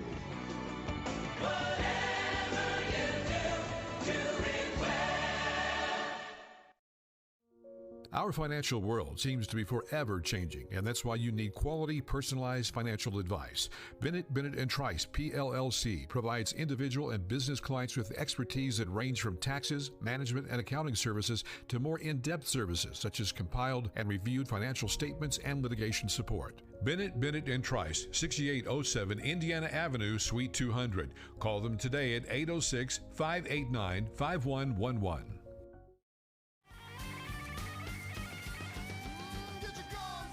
When you hear the hail and the thunder, you don't have to wonder who to call. Call the Paint Doctor.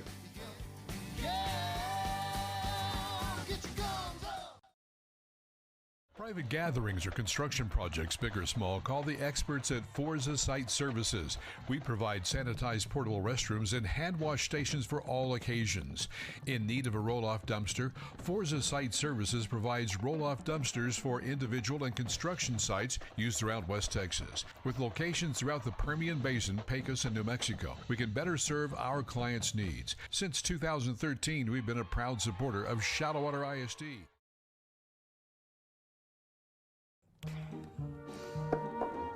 Honey, can we please just call D&K Hunt? I can do this.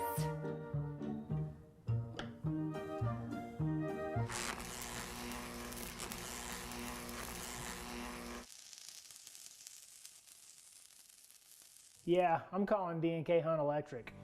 When you need electrical work done, leave it to the professionals and call D&K Hunt Electric, 806-866-9911. Andrus Brothers Roofing, we nail it every time. We do one thing and we do it well. Since 1981, yes, time does tell. It's not just a house, it's your home. For quality work, we stand alone. Andrus Brothers Roofing, we nail it every time. Quality guarantee, Andrus Brothers Roofing, every time. If you're thinking of getting a new car, stop in and see us about an auto loan. Line up your money first, then go out and bargain like a cash buyer. Our rates are competitive and we make our decisions right here, so we give you quick service on auto loans. Auto loans, we do them well. We're First State Bank of Shallowater, member FDIC.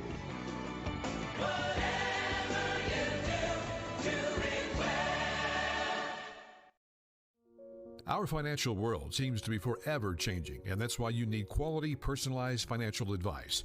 Bennett & Trice, PLLC, provides individual and business clients with expertise that range from taxes, management, and accounting services to more in-depth services such as compiled and reviewed financial statements and litigation support. Bennett & Trice, 6807 Indiana Avenue, Suite 200. Call them today at 806-589-5111. When People's Bank branch president Stephen Least isn't helping another small business with their financial success, you'll find him on the diamond doing what he loves, coaching kids. Working at People's Bank has taught me how important it is to give back to our community. Coaching allows me to mold our future leaders using the principles I've learned while working with small business owners. I'm Stephen Least. I'm one of the people that you know at People's Bank, a bank in the people business.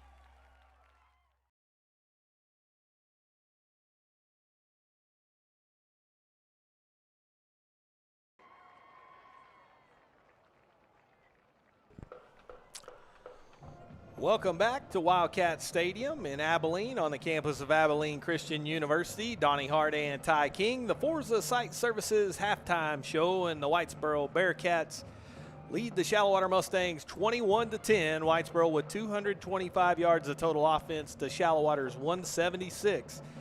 63 yards on the ground for the Bearcats, 113 for the Mustangs. They've thrown it for 162 yards, while Shallowater with 63 yards passing. 14 first downs for Whitesboro to 6 on Shallowater. Lots of flags today, as was the case yesterday. If you watched that Thanksgiving Day battle for the Dallas Cowboys, 4 penalties for 30 yards for Whitesboro, 5 for 50 for Shallowater. In a 21-10 lead, the Mustangs got out early, 7-0 led. Garrett Forster to Brett Hall, 33-yard touchdown. Gave the Mustangs a 7-0 lead. Mac Harper answered, hitting Jacob Smith in that first quarter for a 39-yard touchdown. They went for 2. Harper's run was good, gave Whitesboro a 1-point lead. They've been in control ever since. In the second quarter, Asher Contreras' 3-yard touchdown pushed the lead to 15-7 after the extra point was good. Clayton Vincent connected on a 20-yard field goal to cut the lead to 15-10, and then Harper right before the half scores from a yard out. Extra point was missed, and so 21-10 is our score. Harper is 10 of 15 for 162 yards and a touchdown for Whitesboro. Garrett Forster 3 for 4, 63 yards and a TD for Shallowater. Cannon Reed with 4 carries, 33 yards to lead the way for the Mustangs. Keegan Campbell 6 for 24. Trevor Wynn 1 for 23. Caleb Cox 3 carries, 18 yards. Forster has ran it 5 times for 11, and McCulley 1 carry for 4 yards. Mac Harper has been the leading rusher for Whitesboro, 9 carries, 26 yards and a TD. Asher Contreras 5 carries, 23 yards and a touchdown as well for the Bearcats. And then receiving, it's been Brett Hall, 1 catch, 33 yards and a touchdown. Wynn has a catch for 27, and Caleb Cox 1 catch for 3 yards. For Whitesboro, Jay Sanders 4 catches, 80 yards. Jacob Smith 2 for 47 and a touchdown, and Contreras has got 2 for 19. Shares 1 for 13. Nagelstad 1 for 3. So been a good football game so far. 21-10 is our score, Ty. First quarter that Shallowater, they got off to the good start. We talked about the fact that penalties, turnovers were going to play a factor. Mustangs cough it up there towards the end of the first half.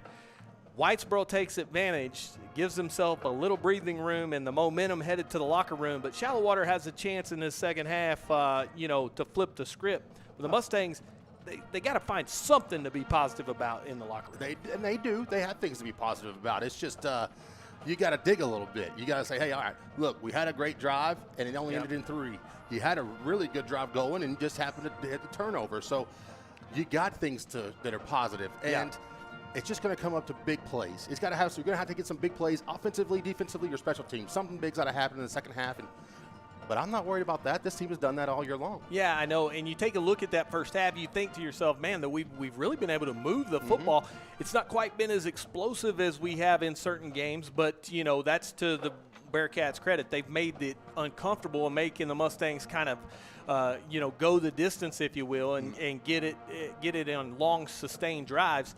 But really the thing that I think is the biggest key here is, can they come up with an answer on the defensive side? Because Whitesboro has been in high gear for pretty much all this football game. Other than maybe the first drive. First drive of the game, you got to have an answer for them. And whether it's dialing up blitzes or, whatever, maybe dropping a bunch of, maybe whatever, try to confuse Harper. Or, I don't know, man. I'm not a defensive coach at all by any stretch, but I just think a turnover would be huge. Something like that. Somebody fumbles it, a tip pass, get an interception. But, that's these kids have been doing that all season long. This coaching staff's been doing that all season long, and that's what they're talking about right now. Yeah, they got theirs. It's critical for the Mustangs to get theirs to match, and then maybe add some. This is a team that, as you mentioned in the broadcast, came in plus 12 in turnover ratio. They're down in that department here today.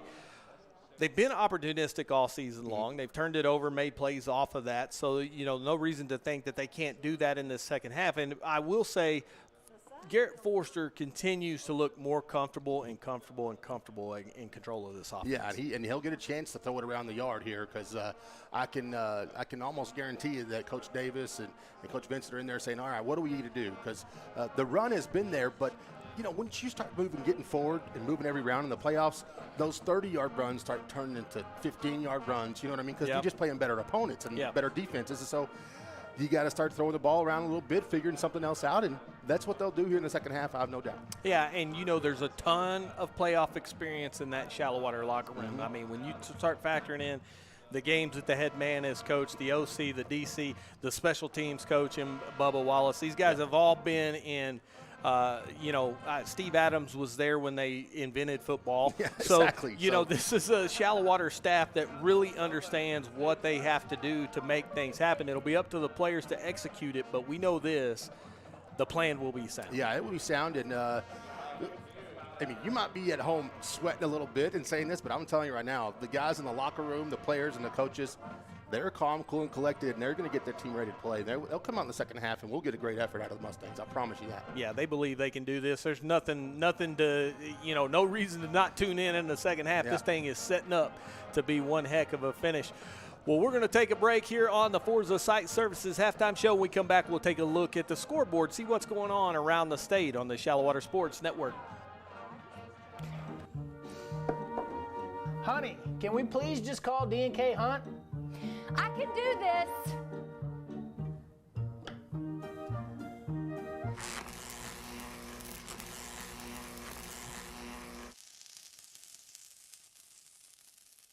Yeah, I'm calling D&K Hunt Electric.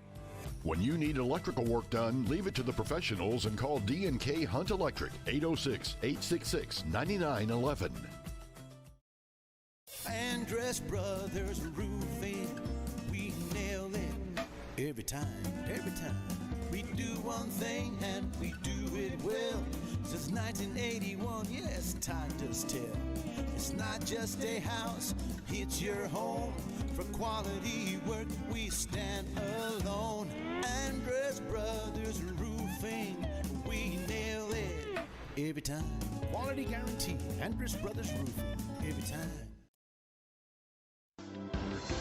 If you're thinking of getting a new car, stop in and see us about an auto loan. Line up your money first, then go out and bargain like a cash buyer. Our rates are competitive and we make our decisions right here, so we give you quick service on auto loans. Auto loans, we do them well. We're First State Bank of Shallowater, member FDIC.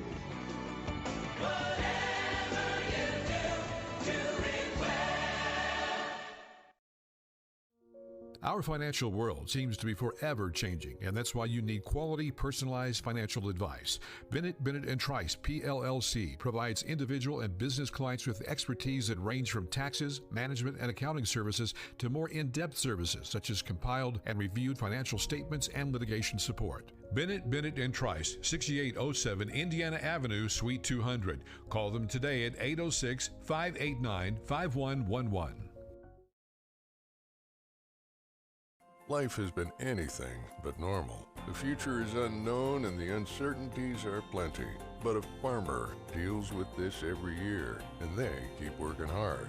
At People's Bank, we strive to live out those same values. It's easy for a banker to be there in the good times. But at People's Bank, we're there when the rain isn't falling, the wind keeps blowing, and the drought continues. People's Bank, a bank in the people business.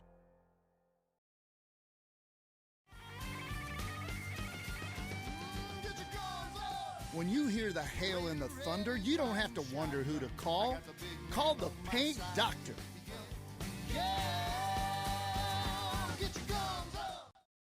Private gatherings or construction projects, big or small, call the experts at Forza Site Services.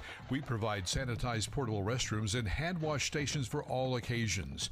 In need of a roll-off dumpster, Forza Site Services provides roll-off dumpsters for individual and construction sites used throughout West Texas. With locations throughout the Permian Basin, Pecos, and New Mexico, we can better serve our clients' needs. Since 2013, we've been a proud supporter of Shallowater ISD.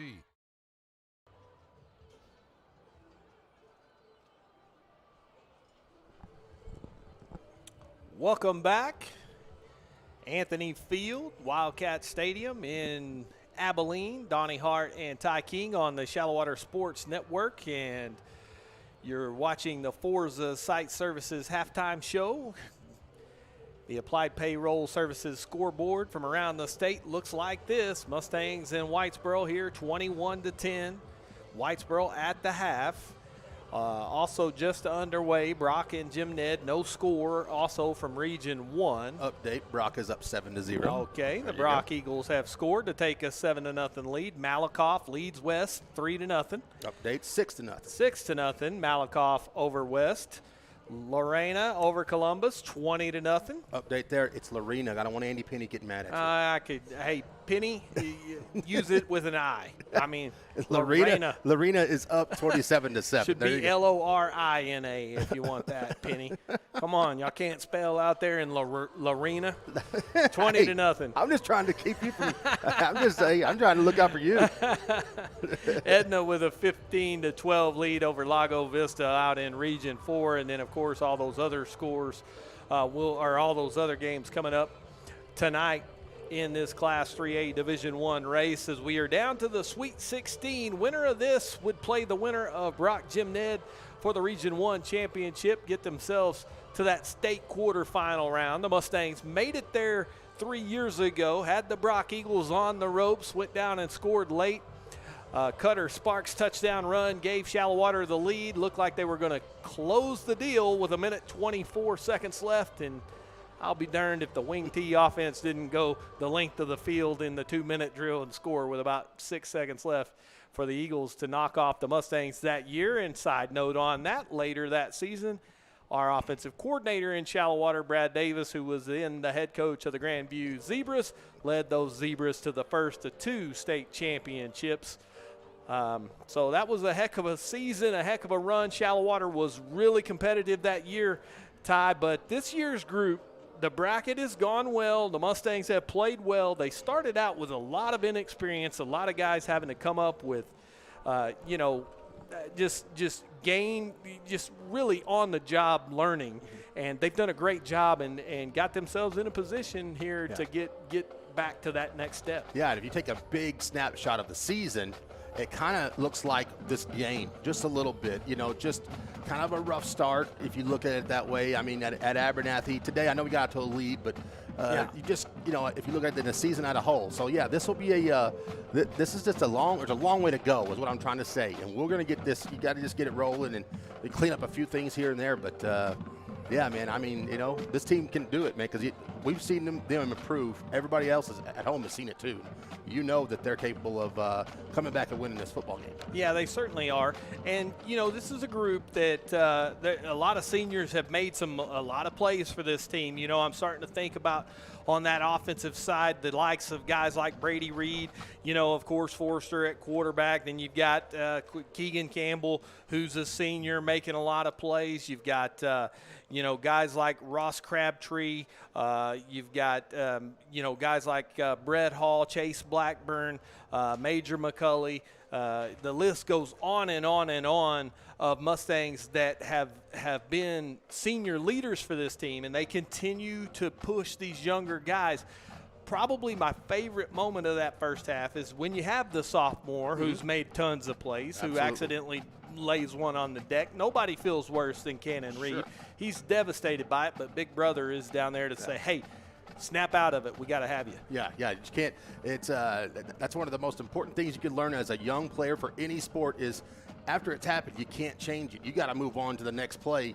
And Big Brother Brady has been around long enough to know you got to just move on and drop it and make it up the next time. And so, but that's what this team is good at. And you're right. You named off a bunch of seniors right there that they're not going to let this team down, and just go down in a whirlwind. And man, I just feel like we're panicking up here, and I just don't feel like the players and the coaches are panicking down there because it's 21-10, Right. So yeah, everything is going to be okay.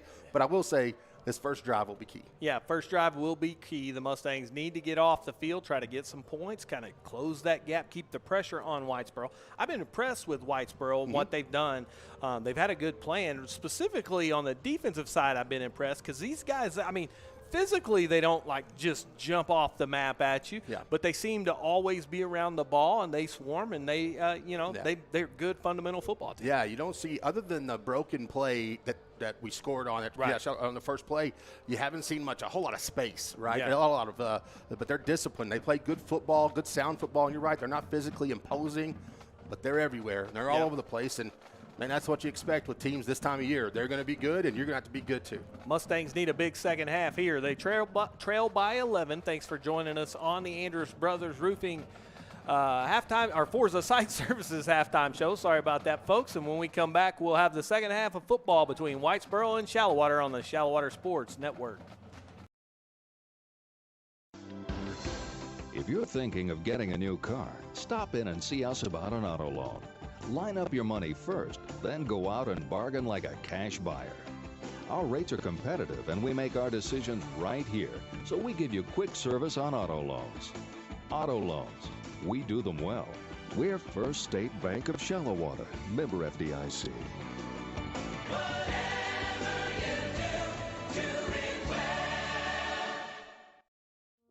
Our financial world seems to be forever changing, and that's why you need quality, personalized financial advice. Bennett & Trice, PLLC, provides individual and business clients with expertise that range from taxes, management, and accounting services to more in-depth services such as compiled and reviewed financial statements and litigation support. Bennett & Trice, 6807 Indiana Avenue, Suite 200. Call them today at 806-589-5111. Life has been anything but normal. The future is unknown and the uncertainties are plenty. But a farmer deals with this every year, and they keep working hard. At People's Bank, we strive to live out those same values. It's easy for a banker to be there in the good times. But at People's Bank, we're there when the rain isn't falling, the wind keeps blowing, and the drought continues. People's Bank, a bank in the people business.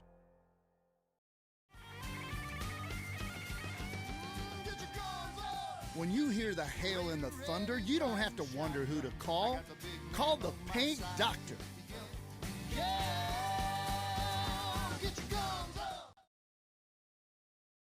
Private gatherings or construction projects, big or small, call the experts at Forza Site Services. We provide sanitized portable restrooms and hand wash stations for all occasions. In need of a roll-off dumpster, Forza Site Services provides roll-off dumpsters for individual and construction sites used throughout West Texas. With locations throughout the Permian Basin, Pecos, and New Mexico, we can better serve our clients' needs. Since 2013, we've been a proud supporter of Shallowater ISD. For more than 60 years, United has called West Texas home. It's from here that we operate 94 stores across the region. Look, and you'll see United employees all around you, supporting other local businesses, your businesses, and giving their time and energy to help our efforts to make this the best place to live and work. We are West Texas, and West Texas is United. When People's Bank branch president Stephen Least isn't helping another small business with their financial success, you'll find him on the diamond doing what he loves, coaching kids. Working at People's Bank has taught me how important it is to give back to our community. Coaching allows me to mold our future leaders using the principles I've learned while working with small business owners. I'm Stephen Least. I'm one of the people that you know at People's Bank, a bank in the people business.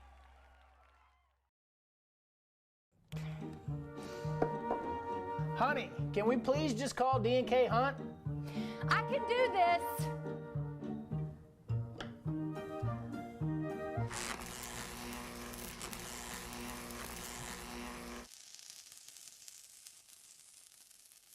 Yeah, I'm calling D&K Hunt Electric. When you need electrical work done, leave it to the professionals and call D&K Hunt Electric, 806-866-9911. Andrus Brothers Roofing, we nail it every time, every time. We do one thing and we do it well. Since 1981, yes, time does tell. It's not just a house, it's your home. For quality work, we stand alone. Andrus Brothers Roofing, we nail it every time. Quality guarantee, Andrus Brothers Roofing, every time. If you're thinking of getting a new car, stop in and see us about an auto loan. Line up your money first, then go out and bargain like a cash buyer. Our rates are competitive and we make our decisions right here, so we give you quick service on auto loans. Auto loans, we do them well. We're First State Bank of Shallowater, member FDIC.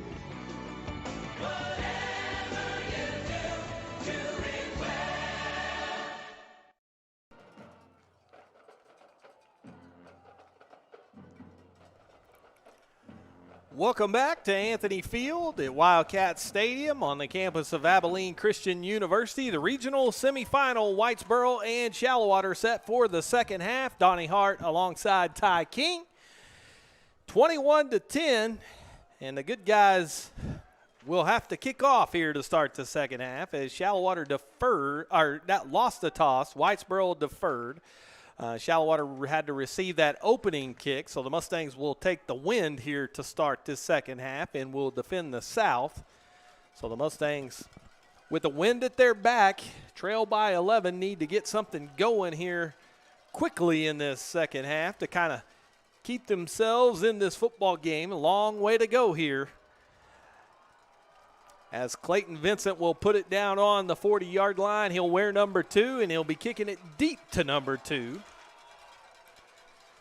Sean Scher stands deep at the Bearcats 7-yard line, awaiting the kick from Vincent.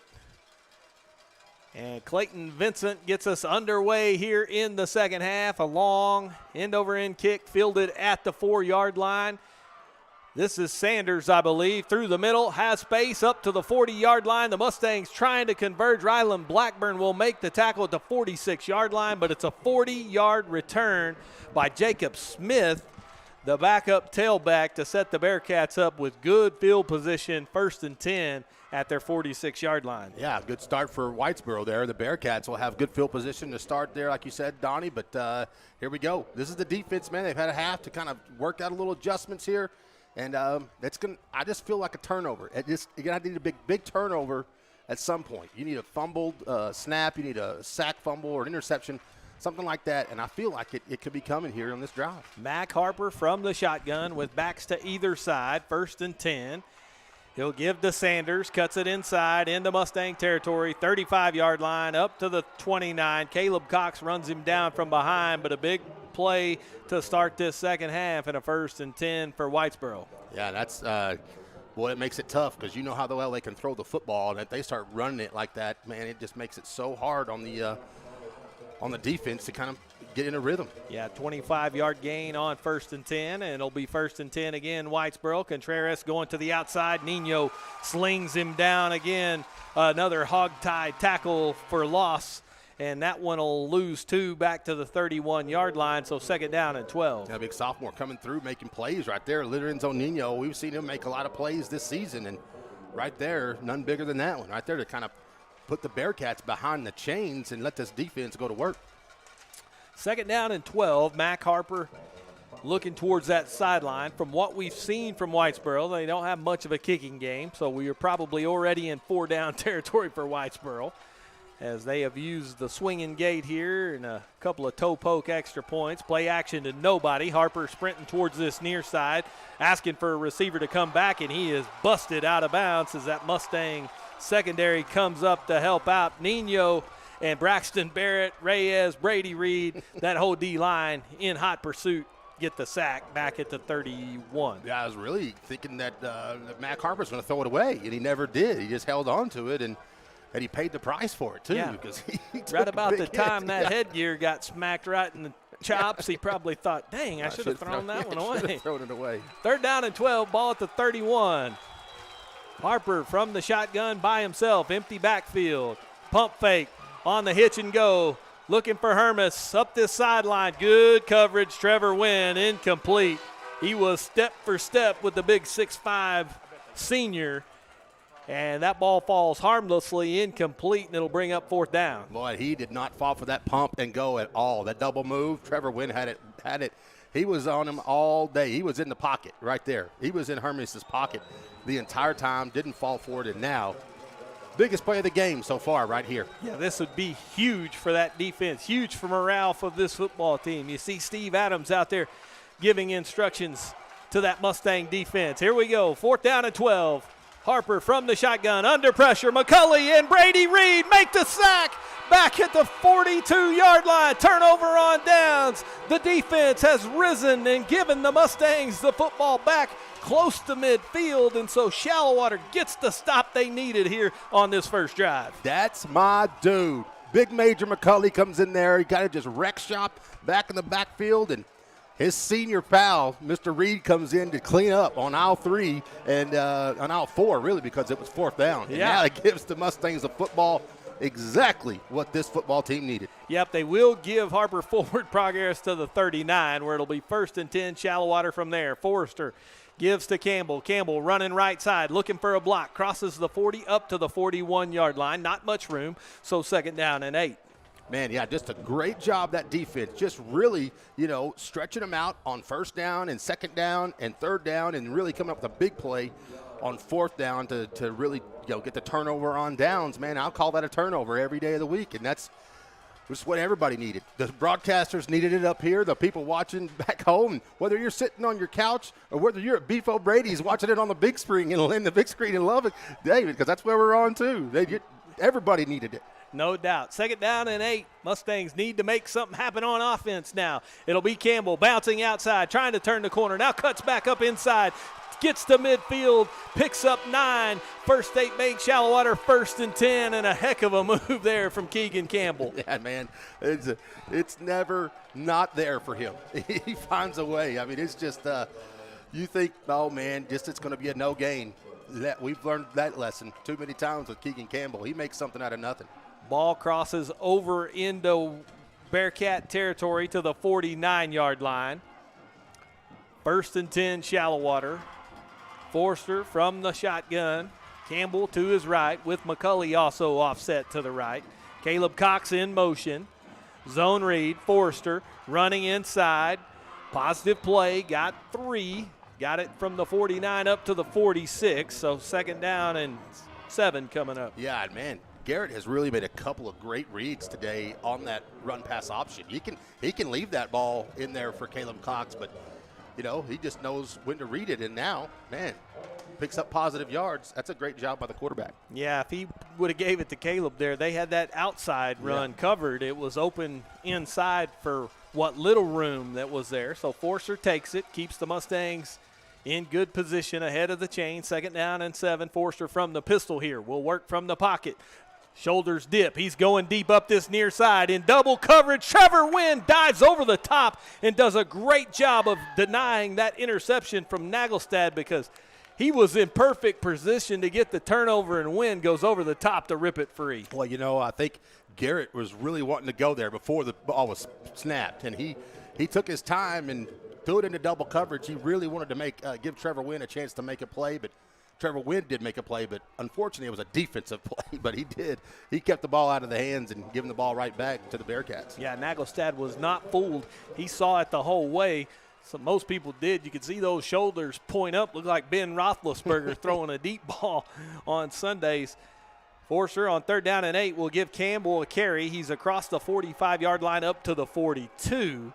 So 4th and 5 coming up, and the Mustangs, again, will punt it away as Clayton Vincent runs out. Quick decision there from Coach Vincent as he says, we're going to punt, stay in this football game. Yeah, that's and man, with the way that defense played on that first drive, I feel like they're itching to get right back out there. So maybe, this is what keeps the momentum going. Bearcats weren't buying. They played defense. No return man back. Vincent's kick spinning backwards, dies at the 4 and is down at the 5-yard line. So beautiful punt from the freshman. Great decision there as he kills it inside the 10. And that'll back the Bearcats up with 7:46 to go here in the 3rd quarter. Still 21-10, but Shallowater defense has a lot better opportunity here with the Bearcats backed up. Yeah, absolutely they do. And now, you got them. You really got the Mustang defense licking their chops. They see the end zone that close to them. They start, They Think start score? Yeah, they start thinking they can score. So that we've seen them do that all year and really start, some of the defensive linemen start pinning their ears back. You see linebackers flying a little more, and you need to be careful not take too many chances. But, man, they love to get aggressive down here. Well, you see Harper with only 3 interceptions all season. He does take care of the football. As Shares comes in motion, give to Contreras. Lost the ball. It's on the deck inside the 5. Mustangs are saying they got it. Let's see. It is Shallowater football. The Mustangs get the turnover they need as Shallowater defense rises up. It'll be 1st and goal at the 6. What a huge play for the Mustangs there as the exchange was just kind of messed up and Contreras never had a handle and lost the ball. Hey, anybody at home or wherever listening, whatever, if you thought, well, we should go for it, why are we punting? That's why Coach Vincent is the coach, because, man, that's a great punt. And, hey, set yourself up, get the turnover, and here we go. Looked like Caleb Cox and Braxton Barrett were the 2 guys most responsible for knocking that thing around in there. Cannon Reed, the deep back behind Garrett Forster. Give it to Cannon. Let's see if he can make up for that fumble earlier. It is Reed. Bouncing outside. Needs a block from Rogers. Didn't quite get it. Got back to the original line of scrimmage. No gain. 2nd and goal from the 6. Yeah, and it's just go back to that fumble. That's just a great job and that's a great decision on the coaching staff to punt it, let your defense go to work, and they did it. They've gone to work, and now this is where this offense, they kind of stalled out here inside the 5 earlier in the first half. So they got to get this one across into the paint. 11-point football game, and the Mustangs trying to make something happen on the offensive end, take advantage of that Whitesboro turnover. The Bearcats took advantage of their opportunity. Forster, play action, looking out in the flats, under pressure, now turns and rolls back the other way, needs a block. Garrett gets the block, still asking for a receiver, and now Wolf try to force it up the sideline. It's incomplete. Garrett Forster on the scramble drill tried to make something happen. Look for Trevor Wynn over there by the pylon, but it's incomplete. 3rd down and goal from the 6, but boy, there was a lot of scrambling around and a lot of bad things could have happened, so incomplete, not the worst in the world. You know what? But Garrett knows, man. This is the second half of the 3rd round of the playoffs. It's there's no live to see another day. You know what I mean? So yeah. He's trying to make a play, and man, he ran about 60 yards on that play. But he actually did a great job just to not get the sack and kind of throw it away. 3rd down and goal from the 6. They were trying to get it to McCulley in the flat, and it was just covered. 3rd down, here we go, big play. Mustangs trying to not have to force to the field goal. It's Brett Hall at the 1. He spins inside, reaches for the pylon. Let's see. The official says he's short. I think they're going to spot it back at the 2, so Hall made the catch but couldn't stretch it out over the end zone. They will put it down on the 1-yard line. Nope, just outside the 1. So it'll be a long 1 yard on 4th down and goal. And here it is. And this is, earlier in the first half, they took the field goal here. But now in the second half, hey, the momentum is on your side. This is where they've been, they'll throw the big package out there, the big jumbo, the heavy, whatever you want to call it. This is line up, beat your man. 4th and goal, Forster to Cox. Cox off the right side, touchdown, Shallowater Mustangs. A 1-yard touchdown run from Caleb Cox, who puts it in the paint for the 15th time this season and has cut this lead down to 21-16. Yeah, just say, hey, we're going to get in behind our big guys. Our big guys been doing it all year long, those guys up front, and we're going to give it to our really most powerful running back in Caleb Cox, who has found the end zone more than anybody else, and that's a recipe that is that's made good dinner all year. I can tell you that, and that time we're eating good. Now the Mustangs, who trailed by 11 with the touchdown, you have cut this thing down to a 5-point lead. They will go for 2 here to try to get it to 3. So the ball is spotted at the 3 in Shallowater with a 2-point conversion play. Forster rolling out, looking back towards the near side. Nobody home, pulls it down, scrambles, throws, caught, 2-point conversion, good. Cooper Boyd on the scramble drill has the 2. It is 21-18. Shallowater has cut the lead to 3 in the regional semifinals on the Shallowater Sports Network.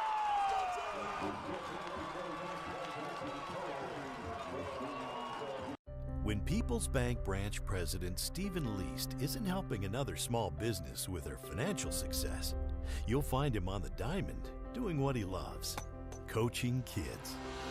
Working at People's Bank has taught me how important it is to give back to our community. Coaching allows me to mold our future leaders using the principles I've learned while working with small business owners.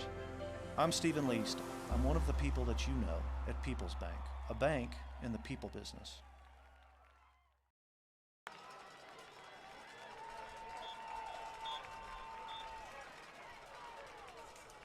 Welcome back to Wildcat Stadium. The complexion of this football game has taken a turn towards the guys in red and black. His old man Mo is on the Shallowater sideline right now. The Mustang defense does its job. They get a stop. What a job by special teams. Clayton Vincent kills a punt inside the 10. The defense forces a turnover, and the Mustangs have cashed it in. It's a 3-point game, 21-18. Vincent to kick it away, an end-over-end kick. Shares from the 7. Turns towards the middle. Cannon Reed blowing down the field, and a tackle made by Nino, a flag all the way back at the 13-yard line, thrown by the official. As Shares is down at the 24, and let's see what the penalty is. Usually those are bad for the return team. Don't want to take anything for granted, though. And it is a hold on the Bearcat return unit, so it'll be a 10-yard penalty, and we'll back it up from the 25-yard line to the 15-yard line, and it'll be 1st and 10 Bearcats from there. Man, Donnie, let's recap that scoring drive. And it didn't take long, but it took 4 plays, just a minute, 2 taken off the clock. And it was a United Supermarkets touchdown run from 1 yard out from Caleb Cox, and then a fantastic 2-point conversion from Garrett Forrester to Cooper Boyd, and that gets us within 3, 21-18. Here we go. Harper from the shotgun brings Contreras back into the backfield with him.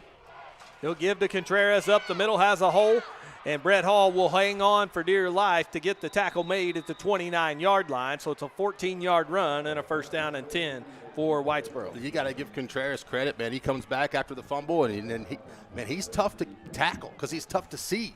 Yeah. He's short, and he's tough to see. And he runs, like you say, low center of gravity, and he got his pad level is good. Got a little Maurice Jones-Drew presence to him back there, hiding from those defenders. Here's the give. Contreras towards the near side. McCulley spots him and makes the tackle at the 32-yard line. So 4-yard gain, or 3-yard gain, 2nd down and 7. And Ty, you were asking for the turnover. You got it. I'm going to put a little announcer's jinx here. Mac Harper has only thrown 3 interceptions all season. Yeah, he could never. Can you believe that? Yeah, I can't believe it. I mean, he will never throw one in this game. Never makes mistakes. Yeah, he never does. Harper from the pocket. Looking downfield, scrambles out to the left. We'll pull it down. Cox escorts him out of bounds at the 37-yard line. So good pursuit there from Caleb Cox. They'll spot it at the 36. So a 3rd down coming up here. And again, that Mustang defense trying to rise up, and 3rd and 3 coming up. Now you get your guys that can put pressure on the quarterback too on the defensive line. You just subbed in Brady Reed and JoJo Reyes, 2 of your bigger guys, kind of that'll be up the middle on that defensive line to really make things uncomfortable. That's what they're trying to do, is make Mac Harper uncomfortable. Yeah, it will be interesting to see if the Mustangs will bring pressure here or just rush 4. Reyes, Reed, been down on that defensive front. McCulley over here on the outside backer. Looks like he's coming. Major will come. And nobody there in the middle as Reyes just bangs Harper down. No room. He was trying to go quarterback draw right up the middle, and there was nothing there because JoJo Reyes stuffed it. Yeah, you get your best guys there that really kind of just, they stuffed that middle really, really just as good as anybody. Brady Reed and JoJo Reyes, and you run at JoJo Reyes, you're going to have a hard time. That's what happened there, and that's a big play for this Shallowater defense. 4th down and 3. And so Smith on to punt. Now he'll run towards the near side. He's trying to pull it down to run for it. Can he get there? He will. There's a flag down, and it looks like they're going to call a hold. It looks like Jay Sanders might be the guy guilty of a hold, and if he is, that's a big penalty there because Jacob Smith, the punter, came towards the near side and said, man, I can make this. Yep. He did. He's a backup tailback, by the way. He's already scored on a 39-yard touchdown earlier in the game. But the penalty on Sanders will wipe out the run. And so we'll go 10 yards back from the 37-yard line to the 27. And 4th down and 2 now becomes 4th down and 12. And now let's see if you want to try that again, Mr. Smith. Yeah, and I'm telling you, when you see Major McCulley on the ground blocked one-on-one, it's usually going to be holding. Yeah, and that's exactly tackled. what that was. So. Had to have been tackled. Yeah. Smith will punt it towards this near side. Line drive kick. Wynn catches it moving forward. He's up to midfield and just almost broke it. Jay Sanders made a nice shoelace tackle and held on, but good field position at midfield for this Shallowater offense, who now look to go put this thing in the end zone and take the lead. Yeah, they do, man. And now you can't ask for better here. You got good field position right at the 50-yard line. Last drive, you started at the 6, so not as good as that. But, hey, man, what a great job by the defense. 2 drives in a row here, really 3 drives in a row just to stop them.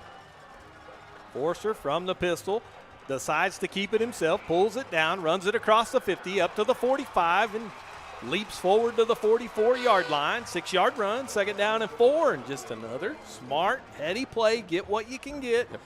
Make the most out of nothing.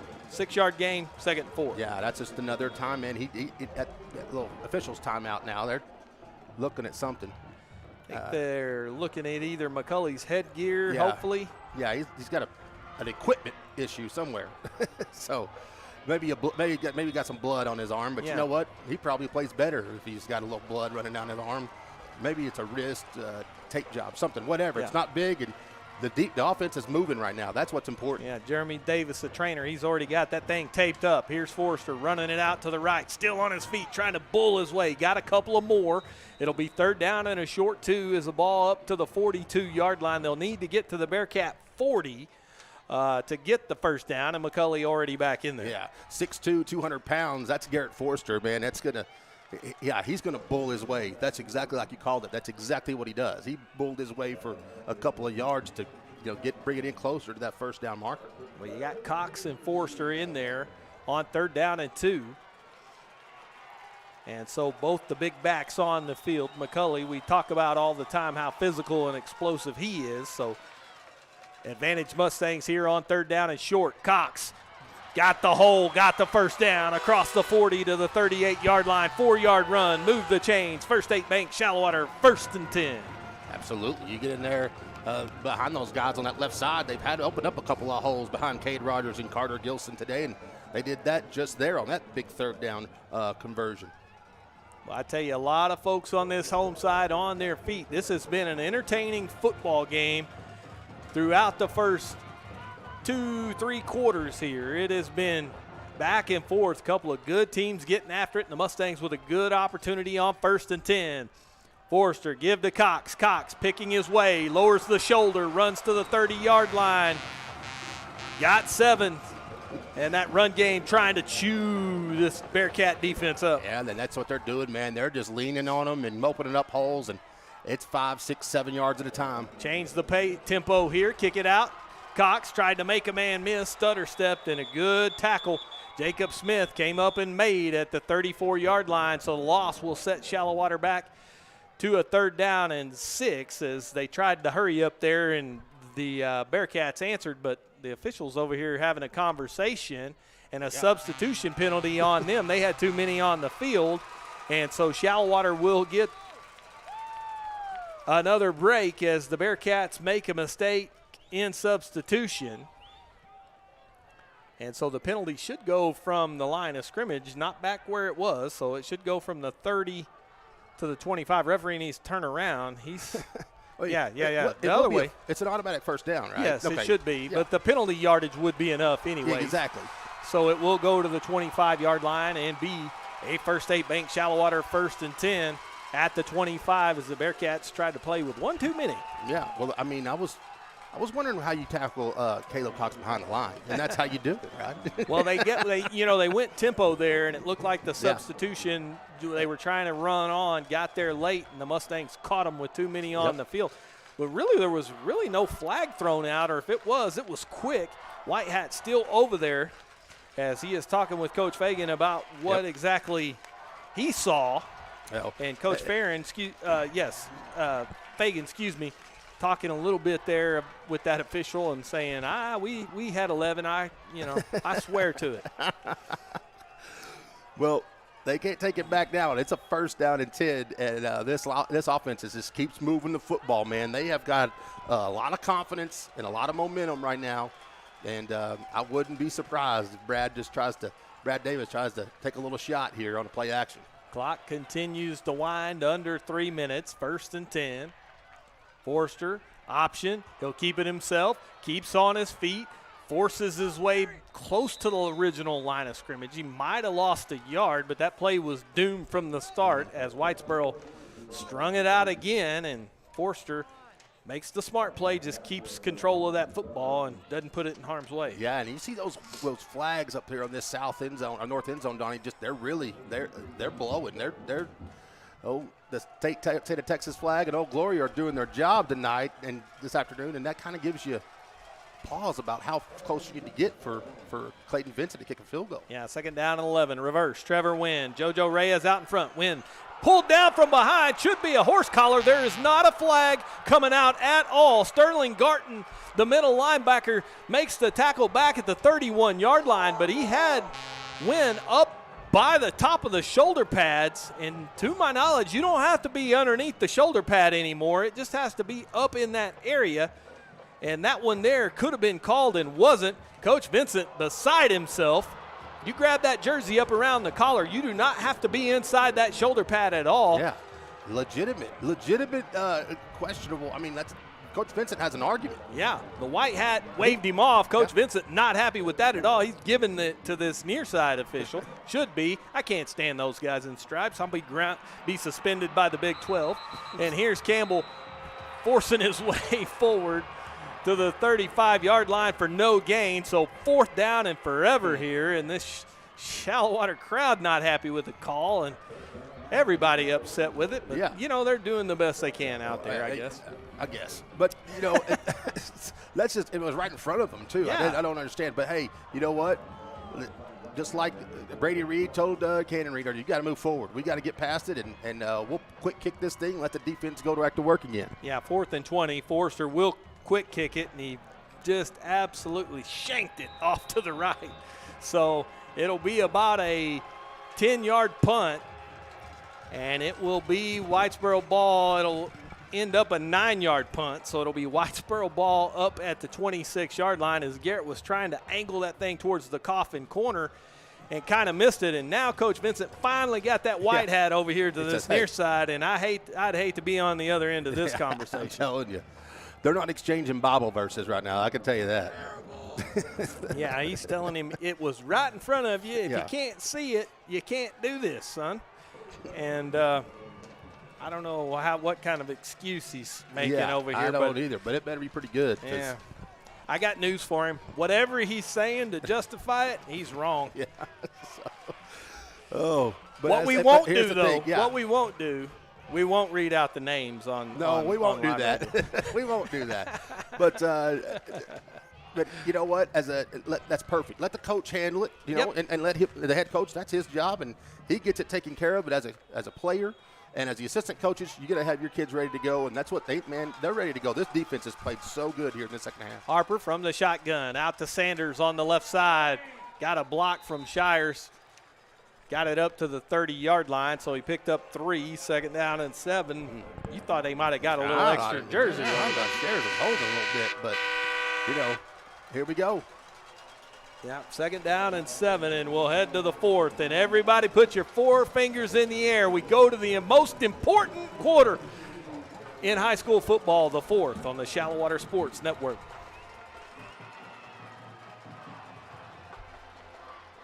Our financial world seems to be forever changing, and that's why you need quality, personalized financial advice. Bennett & Trice, PLLC, provides individual and business clients with expertise that range from taxes, management, and accounting services to more in-depth services such as compiled and reviewed financial statements and litigation support. Bennett & Trice, 6807 Indiana Avenue, Suite 200. Call them today at 806-589-5111.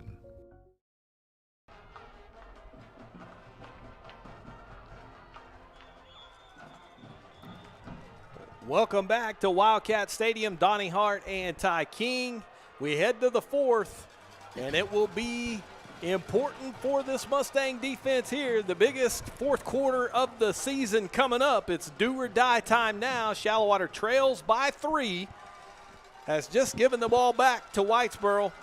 And the Bearcats with 2nd down and 7 here to start this fourth quarter. Smith comes in motion. Harper pulls it out, runs it. Nino, Cox there. Might have got a yard up to the 31-yard line. So 1 yard gain. Becomes 3rd down and 6. And the defense trying to get the ball back again for this Shallowater offense. Yeah, another big 3rd down here. And, the playbook's wide open here again. We've seen Whitesboro run the ball effectively in this football game, but they really love to throw it, get it out in open space. And so you got to be careful here if you're Shallowater. 2 receivers to either side. Harper from the shotgun, works from the pocket. Looking down the middle, over the middle has Hermes. Hermes tackled by Trevor Wynn, but a big play into Shallowater territory to the 41-yard line, and 1st and 10 on the throw and catch. Harper to Hermes. Yeah, that's just that's a nice throw. I mean, they just get you lined up one-on-one, and hopefully they can beat you, and that's exactly what they did. But you got to have a good line and a good quarterback and somebody that can catch the football, and they did all 3 of those things. Harper will work again from the shotgun. Contreras to his left. On 1st and 10, screen out to the right side. Catch is made. I believe that was Nagelstadt that time who tried to slither his way through there. And he got maybe 5, so 2nd down and 5 coming up with the ball at the Mustang 38. Well, and one thing you got to keep in mind here, Donnie, as they cross into the into Shallowater territory, is their field goal team is not even in play. I mean, it really, even because with the wind, even now that they have, it's not even a factor, so I feel like they'll go for it no matter what on this side. Yeah, Harper pump fakes, looking down the middle, wanting it over the middle, and flags fly everywhere. As Smith went with the inside move on Chase Blackburn, and Blackburn going to get called for the grab. And so this penalty will go against the Mustangs, as the official in the back end said he had too much cloth, and now the question will be, was the ball still in Harper's hands? It will be holding, so not pass interference, but a defensive holding penalty is 10 yards and an automatic 1st down as well. So we'll go from the 38 up to the 28, where the Bearcats will have 1st and 10. Yeah, they will get the automatic 1st down off the hold, but it won't be a 15-yarder. It'll be a 10-yarder. Nonetheless, like you said, it's going to be a 1st down, and now we see the Bearcats, Whitesboro, with their first really positive drive on the day. I mean, just something in the second half, I mean. Yeah. Well, they had a good drive to open the second half. The Mustang defense bowed up right about this area of the field, moving in the other direction. Nagelstadt in motion, swing pass out to him. It was backwards. Nice catch he made.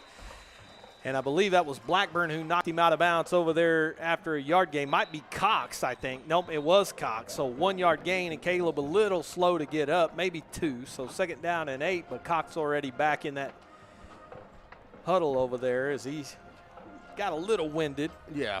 Cannon Reed will come for him just to make sure Caleb's okay. 2nd down and 8. But a great job by Caleb there just to string that play out, and really a dangerous play because it was thrown behind the line of scrimmage. You're right, Donnie. It was a good catch, but a good job by the defense to kind of string it out and really put them now at 2nd and long. And you just need to make a big play here. One play at a time. Make them make a big play on 3rd down. 2nd down and 8. Harper brings Contreras back into the backfield. Here's the snap. Harper coming towards the near side, flips it forward. Nagelstadt makes the catch across the 20, spinning down towards the 16-yard line. Blackburn falls out of bounds with him. But it is a 1st down for Whitesboro at the 16, and so a fresh set of downs, 1st and 10, and the Bearcats trying to get this thing in the end zone and make this a 2-score game. Yeah, that time they got that's a well-designed play, and man, and Mac Harper had a good idea. He thought he might flip it out there anyway. I think we've seen that play on film a couple of times. We've seen him flip it forward a couple of times on film, so he is comfortable doing that. Yeah, a little almost like a shovel pass there, even on the run out here into the flats. 2 receivers to either side. Harper to Contreras, running inside, met at the 15. Nino and that defensive line holding up. Crabtree and Brady Reed at the bottom of the pile.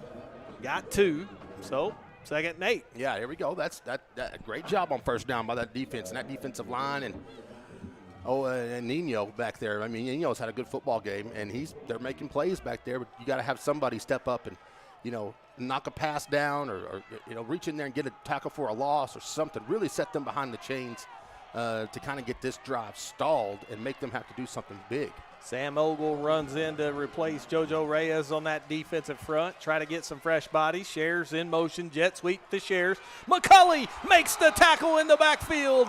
A loss of 2. 3rd down and 10 as Major McCulley off the block makes the tackle on Shares. And Sean, that's the wrong guy to be trying to break a tackle from. I mean to tell you, that's what you needed. You needed a tackle for a loss, and who better to come up with it than Major McCulley? And now you get another chance of 3rd down. You get another chance right here to come up with another big play. This is what you're asking for the defense. You got to have these plays here. Even though this is 4-down territory, I think, no doubt. Yep. But you got to come up with big plays here. This is what you need. Harper from the shotgun will have 2 plays more than likely to make 10 yards. He'll work from the pocket. Under pressure from Reed, trying to step up. Flag flies in. Crabtree and McCulley converge, make the stop. He got 3, so it would be 4th down and, let's say, 6. But I think you're going to get a hold here that will back it up, and you got to take the penalty. Yep. So the Mustangs will back them up. It'll go from the 15-yard line to the 25-yard line, but it'll still be 3rd down. Yeah.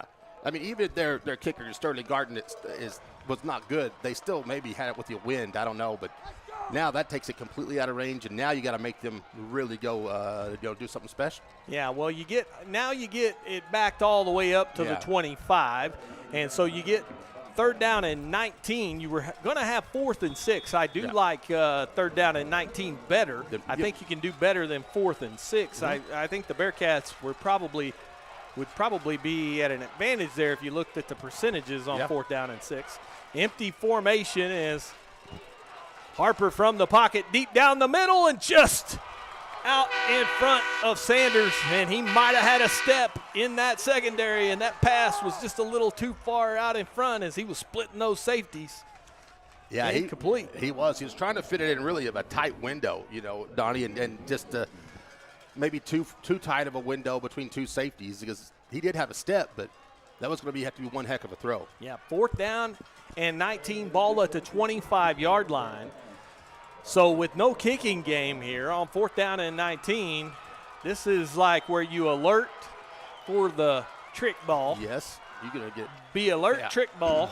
Watch that play they scored on their first touchdown. Just that jump pass where the back came out of the backfield. And it came open, timeout.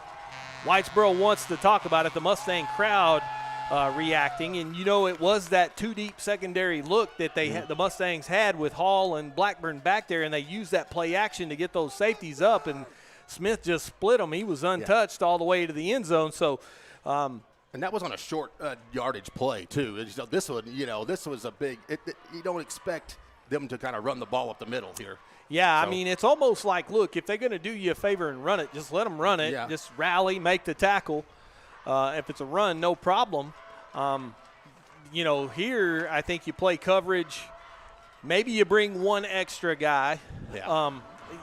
But this is not a deal where you need to sell out, I wouldn't think, on 4th down and 19. Yeah, I wouldn't think so either. And, it's funny because we're up here in this beautiful press box, and, man, we have we're right here next to Coach Huffman. I mean, we can see the defense right here. Just, he's pacing back and forth. So we can see him, and that's just to getting a good view here, just coaching right here, man. They're ready to go. Yeah, and he is zeroed in. He is totally unaware of Ty and I watching him. And I'll say this, he has had his unit ready to go in this second half, and he has the play dialed up. The Mustangs look like they will play coverage as they have 5 DBs standing in a line at the 15-yard line straight across, and they will probably give room here. Now, the key is you got to make the play on the ball, and let's see what Harper and company do is – the coach is the head coach for Whitesboro out there talking. He's mad about something, and I really don't know what. Coach Fagan has had a couple of discussions with that white hat a couple of times, and I don't know what he's asking. Like, what would you run? 4th down and 19. What's your play here, mister? He might be asking the official what he would. do. But that official's had a lot of conversations today. Yeah, he's had to explain himself a few times to both sides. Yeah. But I will say this. I mean, other than that missed call on the horse collar, I really haven't felt like the officials have put themselves they've been good. Yeah, they've been out, they've been under the radar a little bit. But man, Donnie, what a situation we have here. Yes. This is high school football at its best. These are two teams going at it. 4th down and 19, season critical moment on the line here for the Mustang defense. Harper from the shotgun, under pressure, flushed out to the right. As Cox was in there, he'll throw it deep towards the end zone. Caught! Touchdown! Touchdown, Whitesboro. It went right over the hands of Trevor Wynn, and Hermes makes the catch. You got a 6'5" receiver on the scramble drill, and he just jumped up and made the play. Jake Hermes on the touchdown reception. 27-18. The lead now 9. And the Bearcats look like they will go for 2 as the Mustangs have a man down over there towards the Whitesboro bench. And it looks like it might be Brady Reed, who is the injured Mustang, partner. 4th down and 19, the worst possible scenario. Yeah, I mean, wow. You got to give credit to Harper, man. He scrambles, and we've talked about how well he can throw the ball on the run. And he did just that right there. He rolled out on the run, and on 4th down, you have nothing to lose, really, to throw it into the end zone, and he knew that. And he threw it into the end zone, and, man, they made a big play. Yeah, it went right over the top of Wynn, who might have just mistimed his jump just a little bit. He went up for it and might have been on his way down as that ball got there, and it just barely over the outstretched hands into the waiting arms of Jake Hermes. And we talked a lot in the pregame show about Hermes and Nagelstad and Sanders and Shares, and they have made some plays here today. But the quarterback, Mac Harper, who with only 3 interceptions all year long has really taken care of the football and been at the controls of this offense from really the opening whistle. Yeah, you look at this team, and I mean, Whitesboro, Donnie, nothing, like we've said before today, nothing really wows you, but they just don't make mistakes, and that's why they're here at this point of the season, and they don't make a lot of mistakes, and you can live that way. Well, this is a very gimpy Brady Reed making his way towards this near side, which would be bad news for the Mustangs if they were unable to have their big guard defensive tackle for the remaining 8 minutes and 20 seconds of this 4th quarter. And so here's hoping Brady can get over here and get some things worked out, figured up, taped up, and can get back in there. But he was awful ginger when he came to this near side. They will abandon the swinging gate, and they will go for the toe poke extra point, and it is down the middle and good as Garton has made the score 28-18. It's a 10 points Whitesboro lead with 8.5 minutes to go on the Shallowater Sports Network.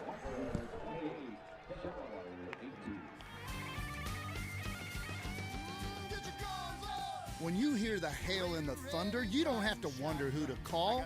Call the Paint Doctor. –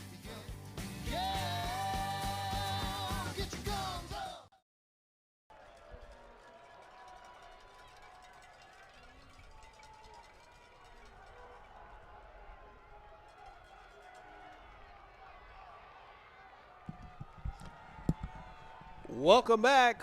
Ty King and Donnie Hart in Wildcat Stadium in Abilene. 10-point game, 28-18. The Mustangs need some quick answers here as the Bearcats kind of just hung a little meat in the end zone, and Jake Hermes was dog on the bone and jumped up there and made the catch, but you just throw it up, make a play, and that certainly did there. Oh, fooled us. Velton. I mean, you're sitting on a 10-point lead with 8.5 minutes. You'll have Garton kick it. Yeah. That's the thing. Garton will turn, toe poke it towards the near side. It'll bounce right in front of Trevor Wynn 2 times and roll into the end zone touchback. And it probably was okay that it did because it didn't give Trevor that candy hop, and so he was not going to catch it on the move. So the Mustangs 1st and 10 at the 25. Yeah, they'll have it at the 25, and man, okay, as much as that kind of takes the wind out of your sail, my goodness, it's 8:21 left to go in the fourth quarter. There's a lot of time, really. Yeah. With 3 timeouts, and I mean, it's not like you're down 21, you're down 10. Yeah. So the offense has looked good. Now, you know what? They're going to have some guys play big if Brady Reed can't play. So guys will come up and come in. Cason Long and Cade Rogers, those guys are going to have to play well. Xavier Contreras has checked in there at right guard. I see X in place of Brady Reed on this first series after the injury. Forster deep down the middle into traffic. Nagelstead has the pick. He'll catch it at midfield up the far side, 30. Nagelstead to the 20, cutting back inside 15. McCulley will tackle him at the 10, but that is intercepted on the post route. He just threw it into coverage, trying to make a little too much happen there. Yeah, he wanted to go get the big play, and and another thing is, man, he routed into that wind, and I know that kind of just the teeth. He threw it into the teeth of that wind, and the wind knocked it down and made it really an easy interception for Nagelstead. Yep, 1st and goal at the 10, and Harper and company smelling that regional championship round as they are in a huddle on the sideline, and Coach Fagan saying, here's your chance. You got a fighter that's kind of staggering in the corner. You go finish him. And a 1st and goal at the 10-yard line. The Mustang defense needs a turnover now or never.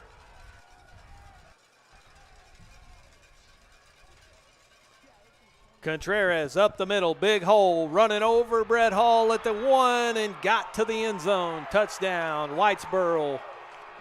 Yep, just over just right tackle, man. And that's the kind of thing that happens at a change of possession.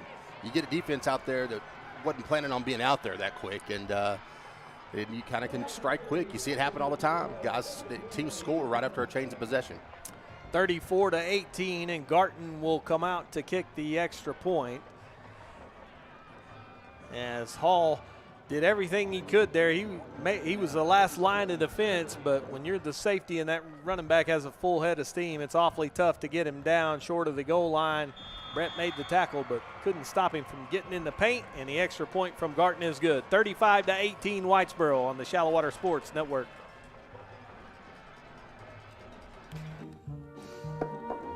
Honey, can we please just call D&K Hunt? I can do this.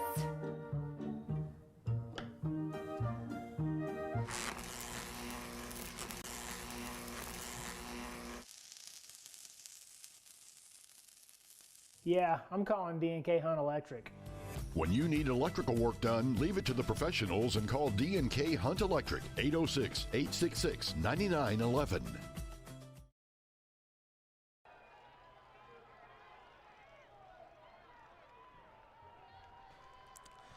Welcome back to Abilene Christian University, Wildcat Stadium. Donnie Hart and Ty King on the Shallowater Sports Network.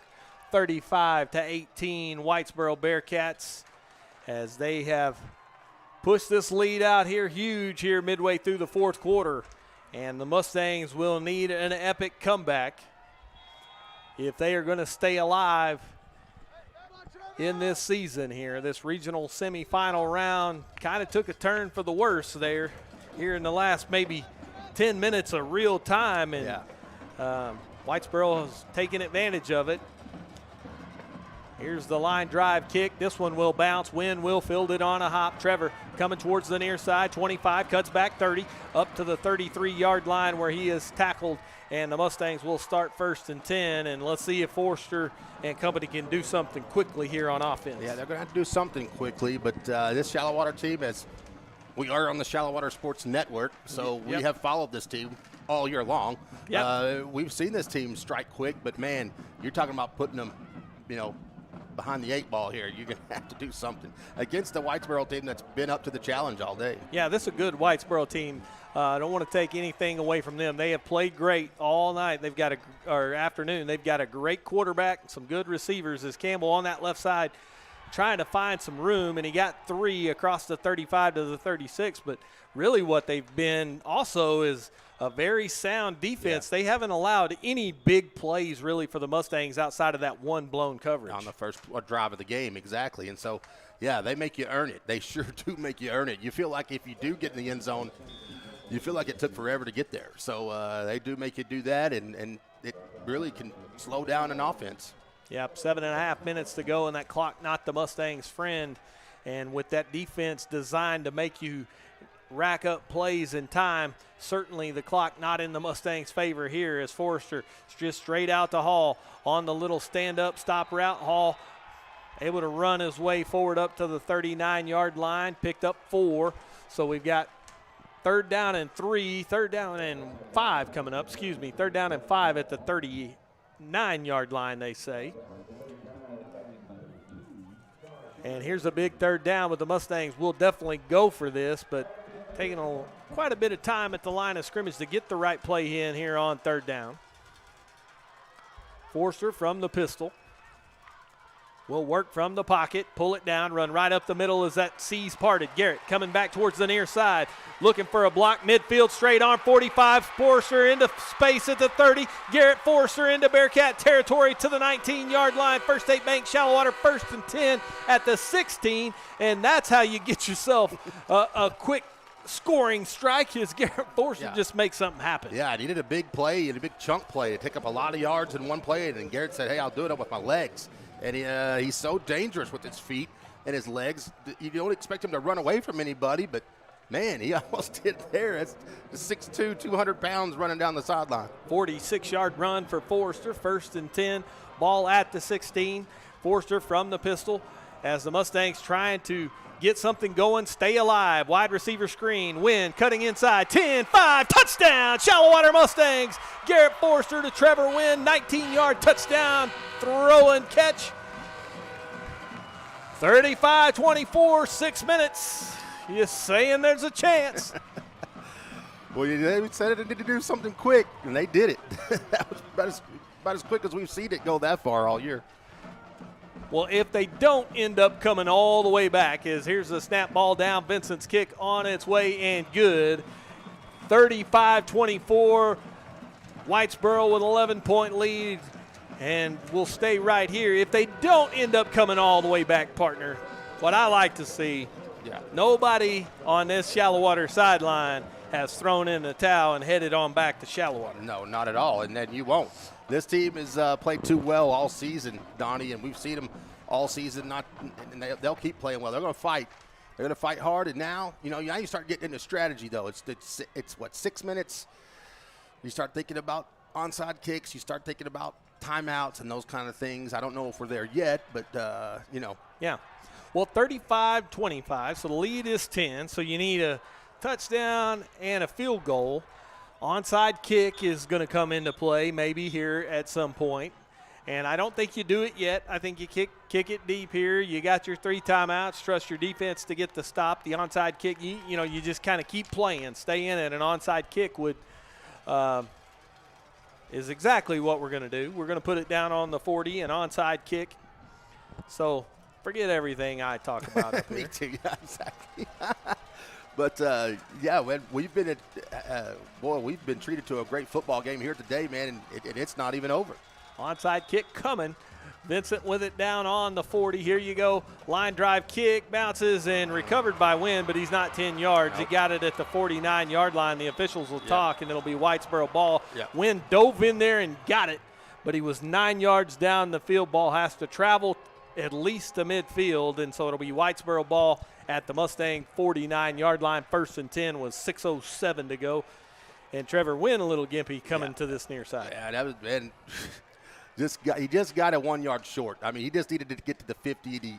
He caught it at the 49. So, no argument there. That was the right call. But to recap that scoring drive, Donnie, needed to happen quick. They did it quick. It was just 4 plays. It went 67 yards in 1 minute and 48 seconds. And it was a 19-yard United Supermarkets touchdown pass from Garrett Forrester to Trevor Wynn. The extra point was good, and that makes us at a 10-point deficit here, 35-25, 6:07. Yeah, 1st and 10, ball at the 49-yard line. Mustang defense needing help from its crowd. Here's Contreras coming to the near side. Ross Crabtree, quick tackle, makes it at the 47, 2-yard gain, 2nd and 8. Yeah, absolutely. That's a good job there by Crabtree, the senior. You know, you got these guys still out here trying to make plays. They're not going to go down without a fight. Crabtree with a big tackle there and just a short gain for Contreras. Harper and his troops taking their sweet time as they look over towards that sideline as the play clock with just now under 20 seconds as he looks over towards Coach Fagan for the play, and we are approaching 5.5 minutes on 2nd down and 8. Harper with his hands on his hips looking right into that end zone clock. Zone read. Harper dragging Nino across the 45 up to the 42-yard line. He's short of the first down by 3, so it'll be 3rd down and 3.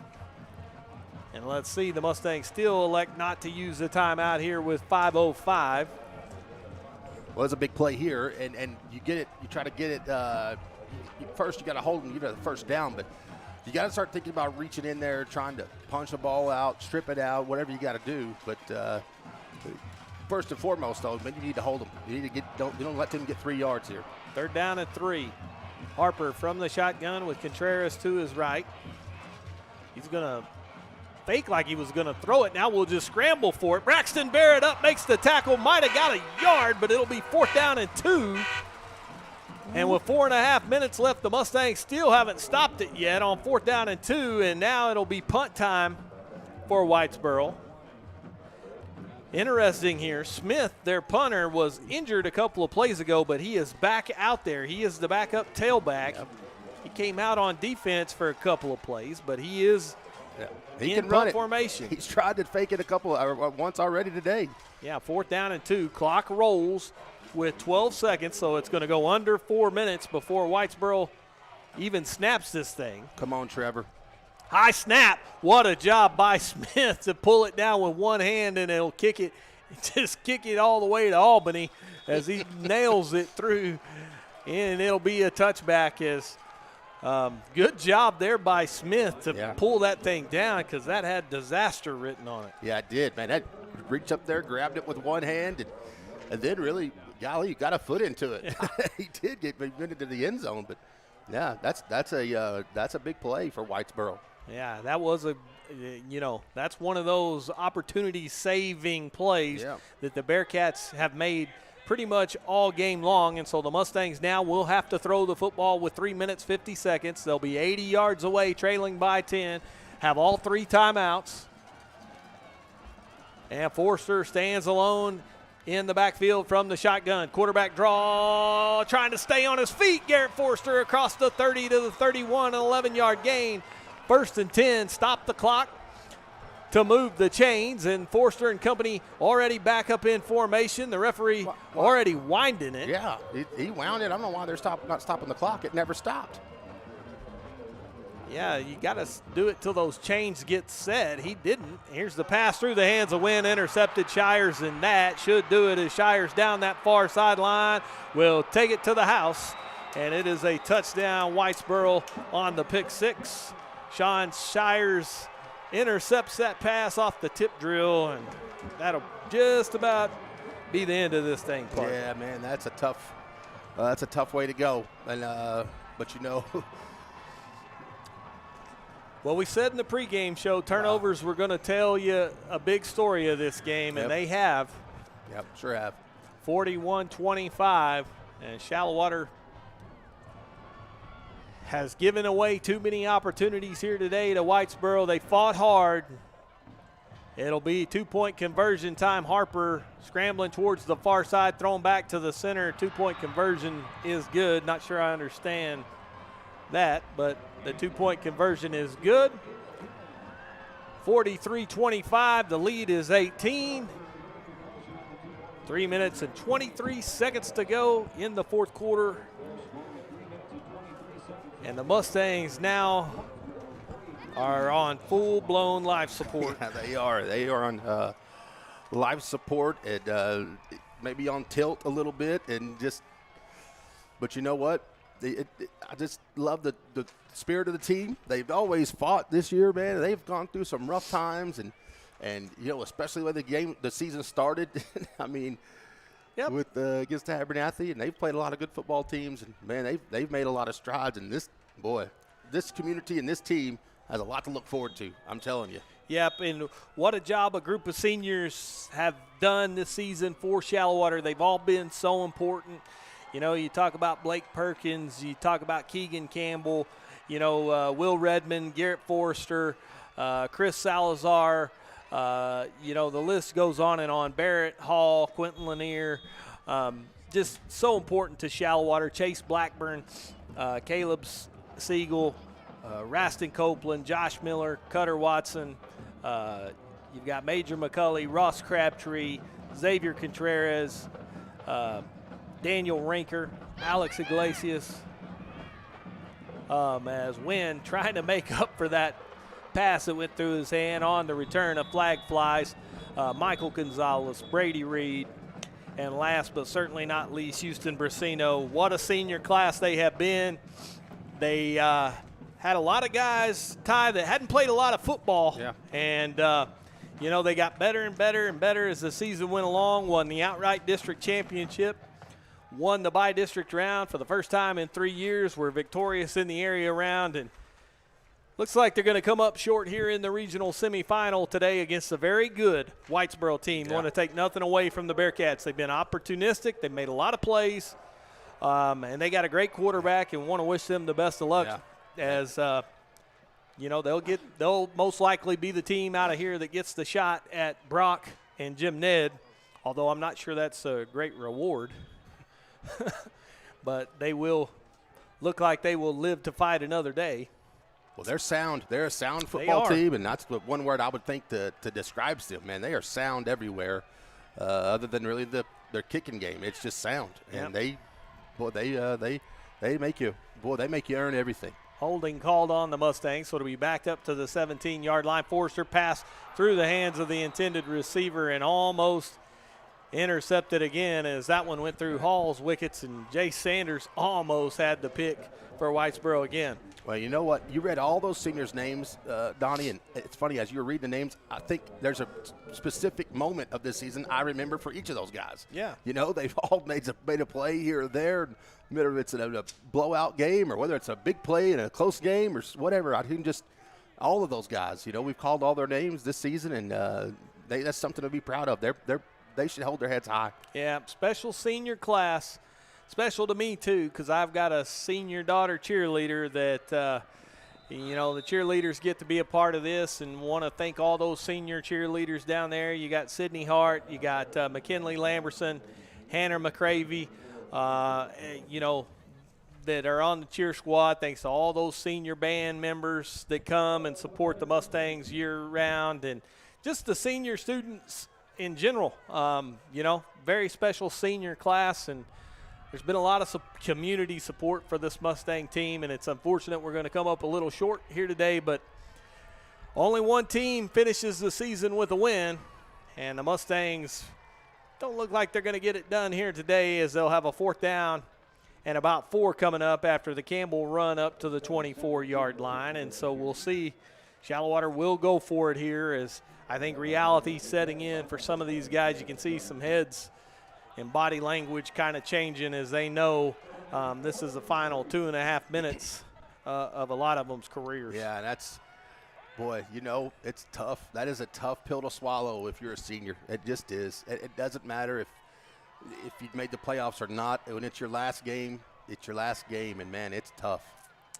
Forrester from the pistol kicks it out. Salazar, he's going to throw it on the halfback pass, going deep for Brett Hall. Good coverage from Sean Shires, and he just kept his hands in the air, didn't make contact, and that pass falls incomplete, so turnover on down. The Bearcats will take over with 2:13 to go, leading 43-25. Coming up after the game, we'll have the Paint Doctor post-game show for the final time this season. And will be an abbreviated version, as there is a game here following us at Wildcat Stadium coming up, as Shallowater South, otherwise known as Lubbock Cooper, has a playoff game here. Yeah. Yeah. So the fighting Chip Dardens, as Jake Warren said. Yeah. Bet there's an old basketball coach walking around here somewhere pacing the stands for both of these games. Old? You're calling Chuck Darden old? Yeah, I'll tell him he's old. He's older than dirt, but he's won a lot of basketball games thanks to it. Here's a run right up the middle. He wouldn't argue with that. No, I'm sure he wouldn't. He would say he is experienced. That's right. Wise. Well-traveled. He's also undefeated. What he is. Number 2 in the state now.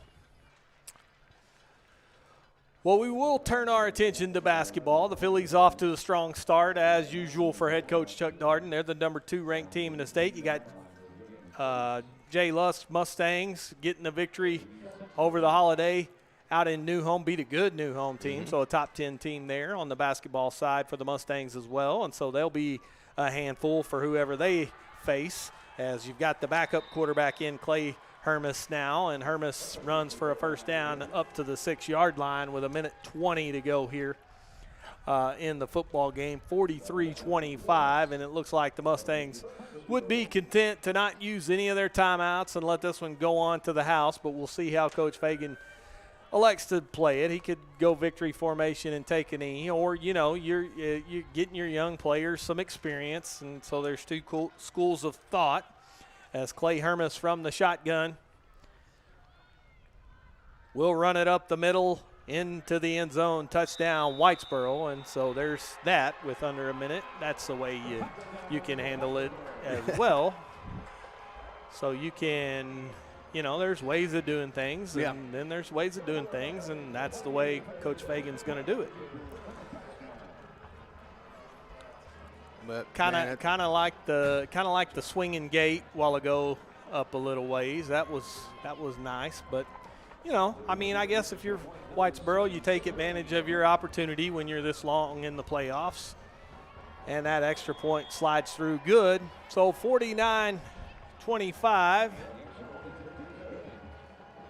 becomes 50-25. So they have that doubled up the Mustangs. That score will not tell the story. I can tell you that. Yeah, that 50-25 does not tell the story of this football game, because at the end of the third quarter, this game was anybody's. And I mean to tell you, it was anybody's. Yeah, man, I'm going to tell you something.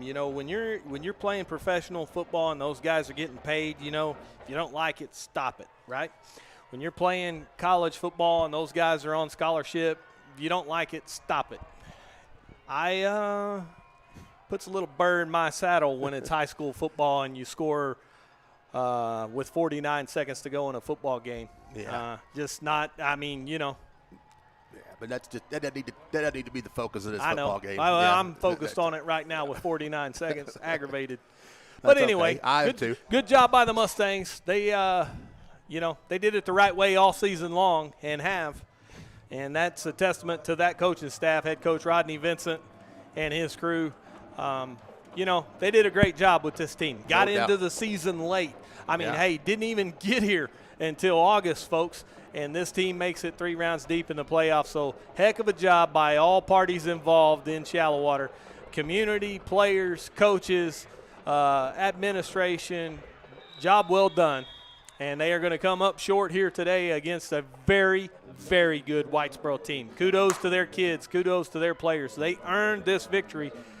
It was a lot closer football game than the score would indicate. But Whitesboro has got themselves a date in the Region 1 championship game next week as they await the winner of Brock and Jim Ned. And I think we both knew this one was coming up over there in that other side, what was happening. We'll let you know on the Paint Doctor postgame show what we're talking about as Cannon Reed on that left side gets a couple of yards. But what a season, I'm telling you. Yep. It was crazy how it started. It was just amazing, and you're right. No time to get ready, really. You got a whole new staff in. It's all brand new. And, boy, you watch the team improve. I've never seen a team improve like this over the course of a season. It was really something to watch. Yeah, no off season, no Yeah. summer drills. I mean, how about this? You come to practice the first day. How you doing? Nice to meet you. I'm head coach Rodney Vincent. All right, let's go. Let's learn a new offense. Let's learn a new everything. Yeah. 10 seconds to go, and the final 10 seconds will run out here. The Mustangs will let it go as Whitesboro beats Shallowater today in the regional semifinals. Bearcats 50, Mustangs 25. We come back. It'll be the Paint Doctor postgame show on the Shallowater Sports Network.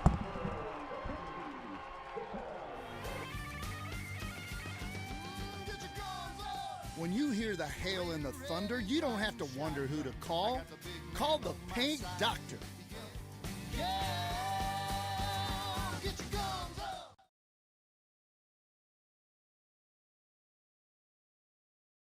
Private gatherings or construction projects, big or small, call the experts at Forza Site Services. We provide sanitized portable restrooms and hand wash stations for all occasions. In need of a roll-off dumpster, Forza Site Services provides roll-off dumpsters for individual and construction sites used throughout West Texas. With locations throughout the Permian Basin, Pecos, and New Mexico, we can better serve our clients' needs. Since 2013, we've been a proud supporter of Shallowater ISD. For more than 60 years, United has called West Texas home.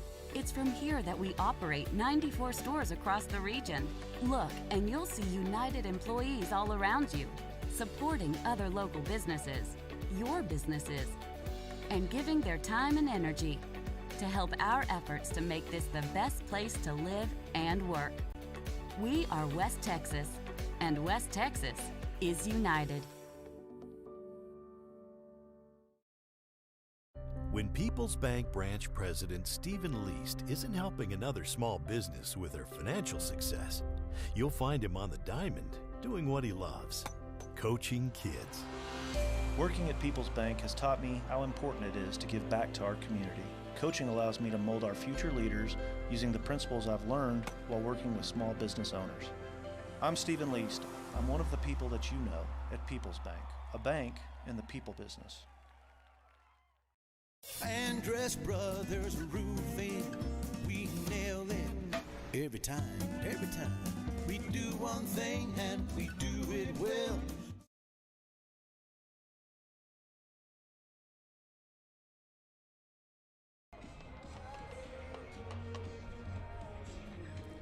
Welcome back to Abilene. Donnie Hart and Ty King, the Paint Doctor postgame show. Your final score, Whitesboro 50, Shallowater 25.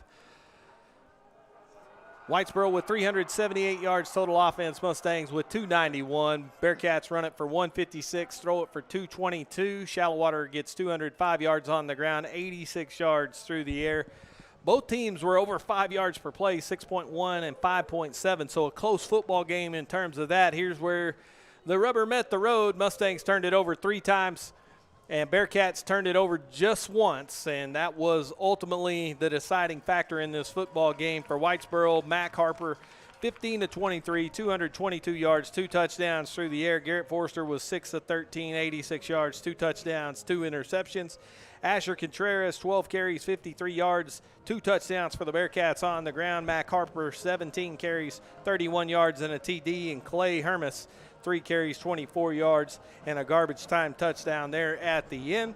For the Mustangs, Forster, 11 carries, 76 yards. Campbell, 13 totes for 48. Cannon Reed, 3 for 38. Caleb Cox, 7 for 28, and a touchdown. Receiving, it was Jay Sanders who led the way for the Bearcats, 5 catches, 83 yards. Jake Hermes, 2 catches, 51, and a touchdown. Jacob Smith, 2 catches, 47, and a TD. And for Shallowater, Trevor Wynn, 2 catches, 43 yards, and a touchdown. Brett Hall, 3 catches for 40 yards and a TD. And Caleb Cox, 1 catch for 3 yards. The Mustang defense was led by Caleb Cox with 7 tackles, 1 sack, 1 tackle for loss. Braxton Barrett had 7 tackles and a tackle for loss. Raston Copeland with 5 tackles along with Lorenzo Nino. And the Mustangs come up short today, lose by 25, 50-25. And, you know, partner, this is always kind of the worst thing about it when the Mustangs fall, you know, in these games. It is disappointing for fans. It's disappointing for players, coaches, all those things. But you still got to, take your hat off to a job well done. Yeah, absolutely. And it was a fun season.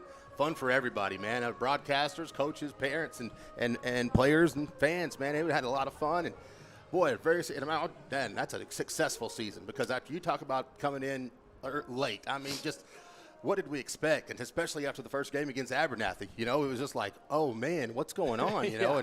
And to see how they've ended the season here today, well, that's a lot to be proud of. Yeah, a lot to be proud of. Let's take a look at the Applied Payroll Services scoreboard for the regional semifinal round. Right now, Shallowater falls to Whitesboro 50-25. Also in Region 1, Brock hammering the defending state champs. It's 35-6. You and I have kind of expected that one to happen for a while. Down in Region 2, West and Malakoff 7-6. West over Malakoff. Of course, Mount Vernon and Gladewater will be later this evening. Dibble and Little River Academy also later this evening in Region 3. Lorena 62-13 over Columbus. There you go, Andy. Keep on fighting. The Leopards getting after it. Then you got San Diego and Vanderbilt Industrial coming up later this evening, and Edna with it's a close one. Lago Vista 33-29 in a battle. So somebody in that Region 4 going to get to that second round in a close football game. But the Mustangs will turn their attention to basketball, and unfortunately the season comes to an end today. We get a chance every week to name the D&K Hunt Electric Players of the Game, and usually it's quite the debate between you and I. Yeah, it's hard. It's a tough decision every week, yeah. Yeah, and this week, though, I think it's pretty easy. D&K Hunt Electric Players of the Game, senior class, 2022, football players, band, student body, cheerleaders, you name it, you guys earned it. You guys are the D&K Hunt Electric Players of the Game. Absolutely. And that senior class was special, and, boy, they played tough and hard and all year. And, boy, I'm telling you right now, they can look back on this in years to come. And I remember Bobby Davis saying this a long time ago when we were in school. You can this is a step in the right direction, and when this program starts moving forward and becoming more successful, you can look back on this, you seniors, and you can be proud of it because you had a hand in it. And, man, it's true, and just I believe you started something in the right direction for this football program. A lot of great seniors we say goodbye to. A lot of really good football players coming back for this Shallowater football team. So the future is very bright here in Shallowater. And, again, nothing to hang your heads about. This team played hard all season long, and want to thank them for the ride that my partner and I got to follow all season long. Great fun, and always great to be a part of this Shallowater football team. So we'll turn our attention on the Shallowater Sports Network to basketball. You have Chuck Darden Shallowater Phillies, always a powerhouse. Jay Luss Mustangs, also always a powerhouse, trying to make their way to San Antonio. Somebody get to that state tournament, get another one of those state championship banners. We'll start that process of following those teams fully now that football is over. And so you'll have some Shallowater basketball in the coming weeks. Make sure you check the Shallowater Sports Network's Twitter, Facebook page, school page for all that information as we get those dates and broadcasts sorted out. So a lot to look forward to on the Shallowater Sports Network, but a lot of fun for Ty and I. And so for the final time this season, we hope you enjoyed it, folks. It's been a great pleasure to bring these broadcasts for you. And as my partner pointed out yesterday in Thanksgiving, there were over 140 people involved in that television broadcast you watched between the Cowboys and Raiders. Here's who we got up here bringing this to you. You got Jake Warren producing this thing. He does an outstanding job, as always. Great job by Angel Flores, Logan Bloom on the cameras. Thanks to Matthew Haney, who kept the stats. We've also had Seth Batson keeping the stats throughout most of the season. Unfortunately for us, Seth was down on the field. He's a player, so his future is on the gridiron. So we will have some spots opening here on the Shallowater Sports Network in the years to come. But want to thank those guys for their commitment and following this team as well. It's a lot of late nights, and a lot of travel, and a lot of unsung work that goes in to bring these things to you. And so Ty and I want to thank them here publicly for the job that they've done. I want to thank Ty King for everything he's done and following this thing along. I tell you, he makes this thing fun for me and brings a lot to these broadcasts. And thanks to Sean Cody, who filled in a couple of times. Yeah, absolutely. It's a lot of fun. I love it, man. I don't think there's anything more fun, really, than high school football. And just a chance to be a part of it again is a lot of fun for me. And like I said, we've been doing this since we were kids. It might have been on a video game, but man, it's just a lot more fun now. Yeah, we got a few more listeners, don't we? Yeah, that's for sure, man. That's for sure. So it was a lot of fun, and you're right. 140 people put together that broadcast yesterday on Thanksgiving, and we've got about 6. So I feel like we're doing a pretty good job. Yeah, not too shabby, I will say. Well, I can't wait to see you folks. I'll see you from the hardwood coming up soon. For Ty King, for Jake Warren, for everybody involved here on the Shallowater Sports Network, I'm Donnie Hart saying so long from Abilene. It's been a great day to be a Shallowater Mustang.